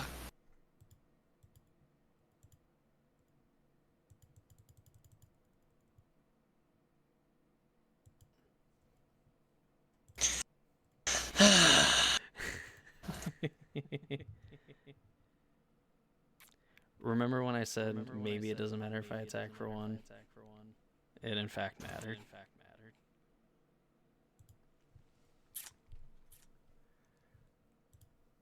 This would have been decent, but still not game winning.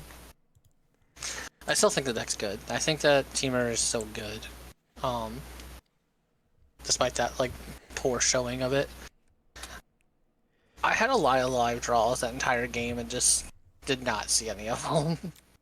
Yeah, I mean, definitely, I had to get pretty lucky in that one. But I mean, I was kind of hoping, obviously, to draw the. Well, I just wanted 5th land. I wanted to keep hitting my land so I could start double spelling because I really wanted to, like, Enduring Curiosity.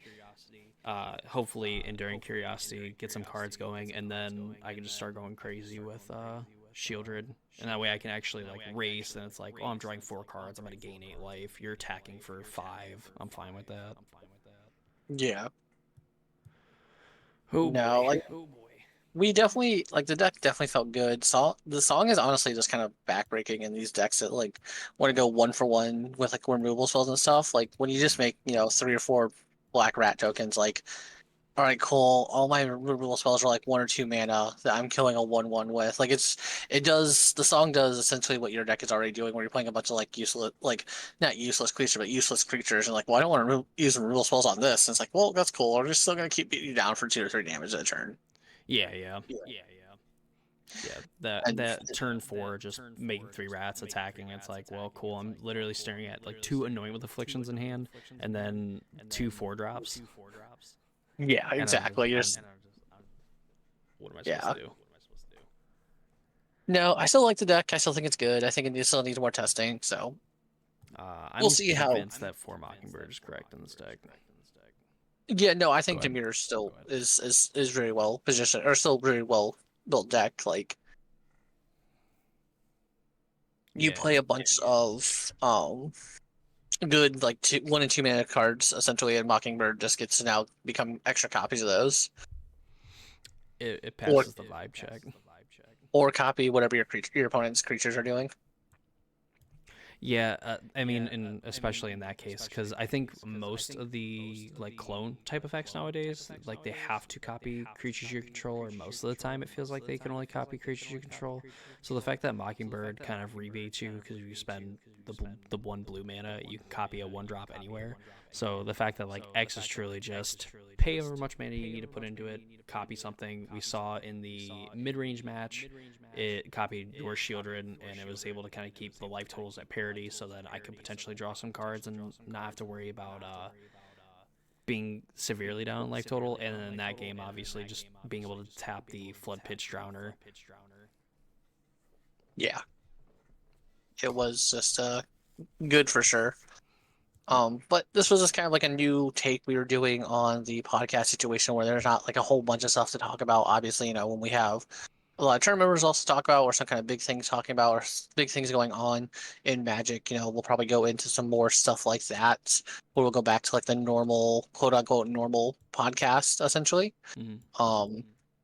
This was mostly just kind of like a trial run to see how this would work out, as well as there's not really anything going on. We're getting ready to go into Christmas essentially here coming up in the next couple weeks. So I mean, there are some RCQs going on, but like there's nothing big in Magic going on right now. Like the next big thing isn't until the beginning of next year, when we have the Atlanta The showcase I forget series. the showcase series happening in Atlanta at the beginning of the new year.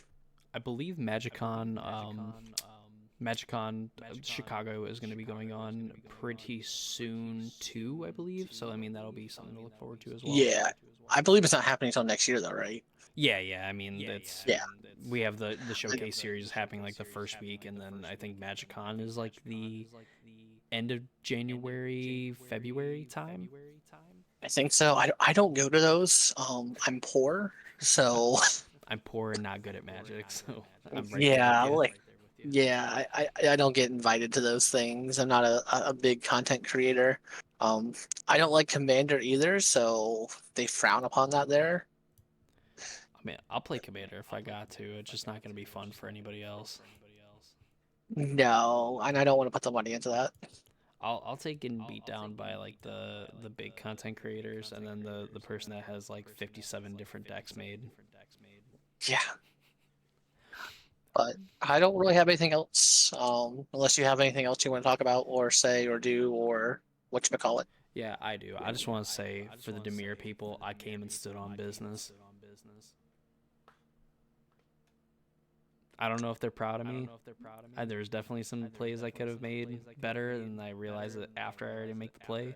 But I came in here into the Lions Den. I will say Demir looked a lot better than I've given it credit for. That being said, I'm not sure how good my showing of Gogari was either, or my build specifically of Gogari. I think that I could build it better to fight the mid range deck a little bit better.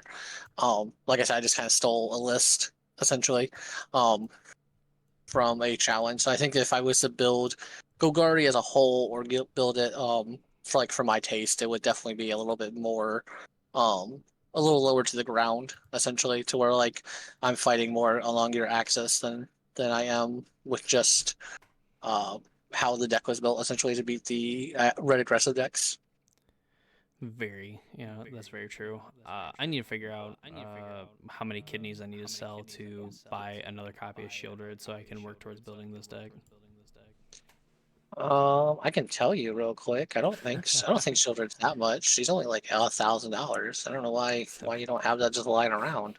Seven. I just, I can't remember how much. 70, $80, I think. yeah, realistically, probably. I told you to stop eating avocado toast, and you'd be able to afford her. Yeah, that's true. But I'm not willing to give it up. It's my little luxury in life. Yeah, just give up every luxury in life and work until you're dying. That is the American way. Oh lordy. With that Uh, said, it looks like you can get one as cheap as like $65, so that's for the Shieldred with the Phyrexian like writing on her, I'll take it. because no one likes that card. For some Or like, reason, yeah, I think it's sweet. Like I thought the Phyrexian writing to me is super cool, but all the Phyrexian writing cards are always like the cheapest version because apparently no one likes them. based. All right. And then okay, Let's get out of here. Let's wrap this up.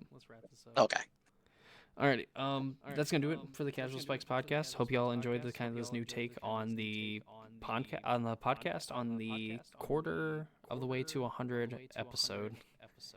yes, yes. So, of course, if you enjoy this at any point or whatever, be sure to subscribe, ring notification bell so you know when future episodes get posted.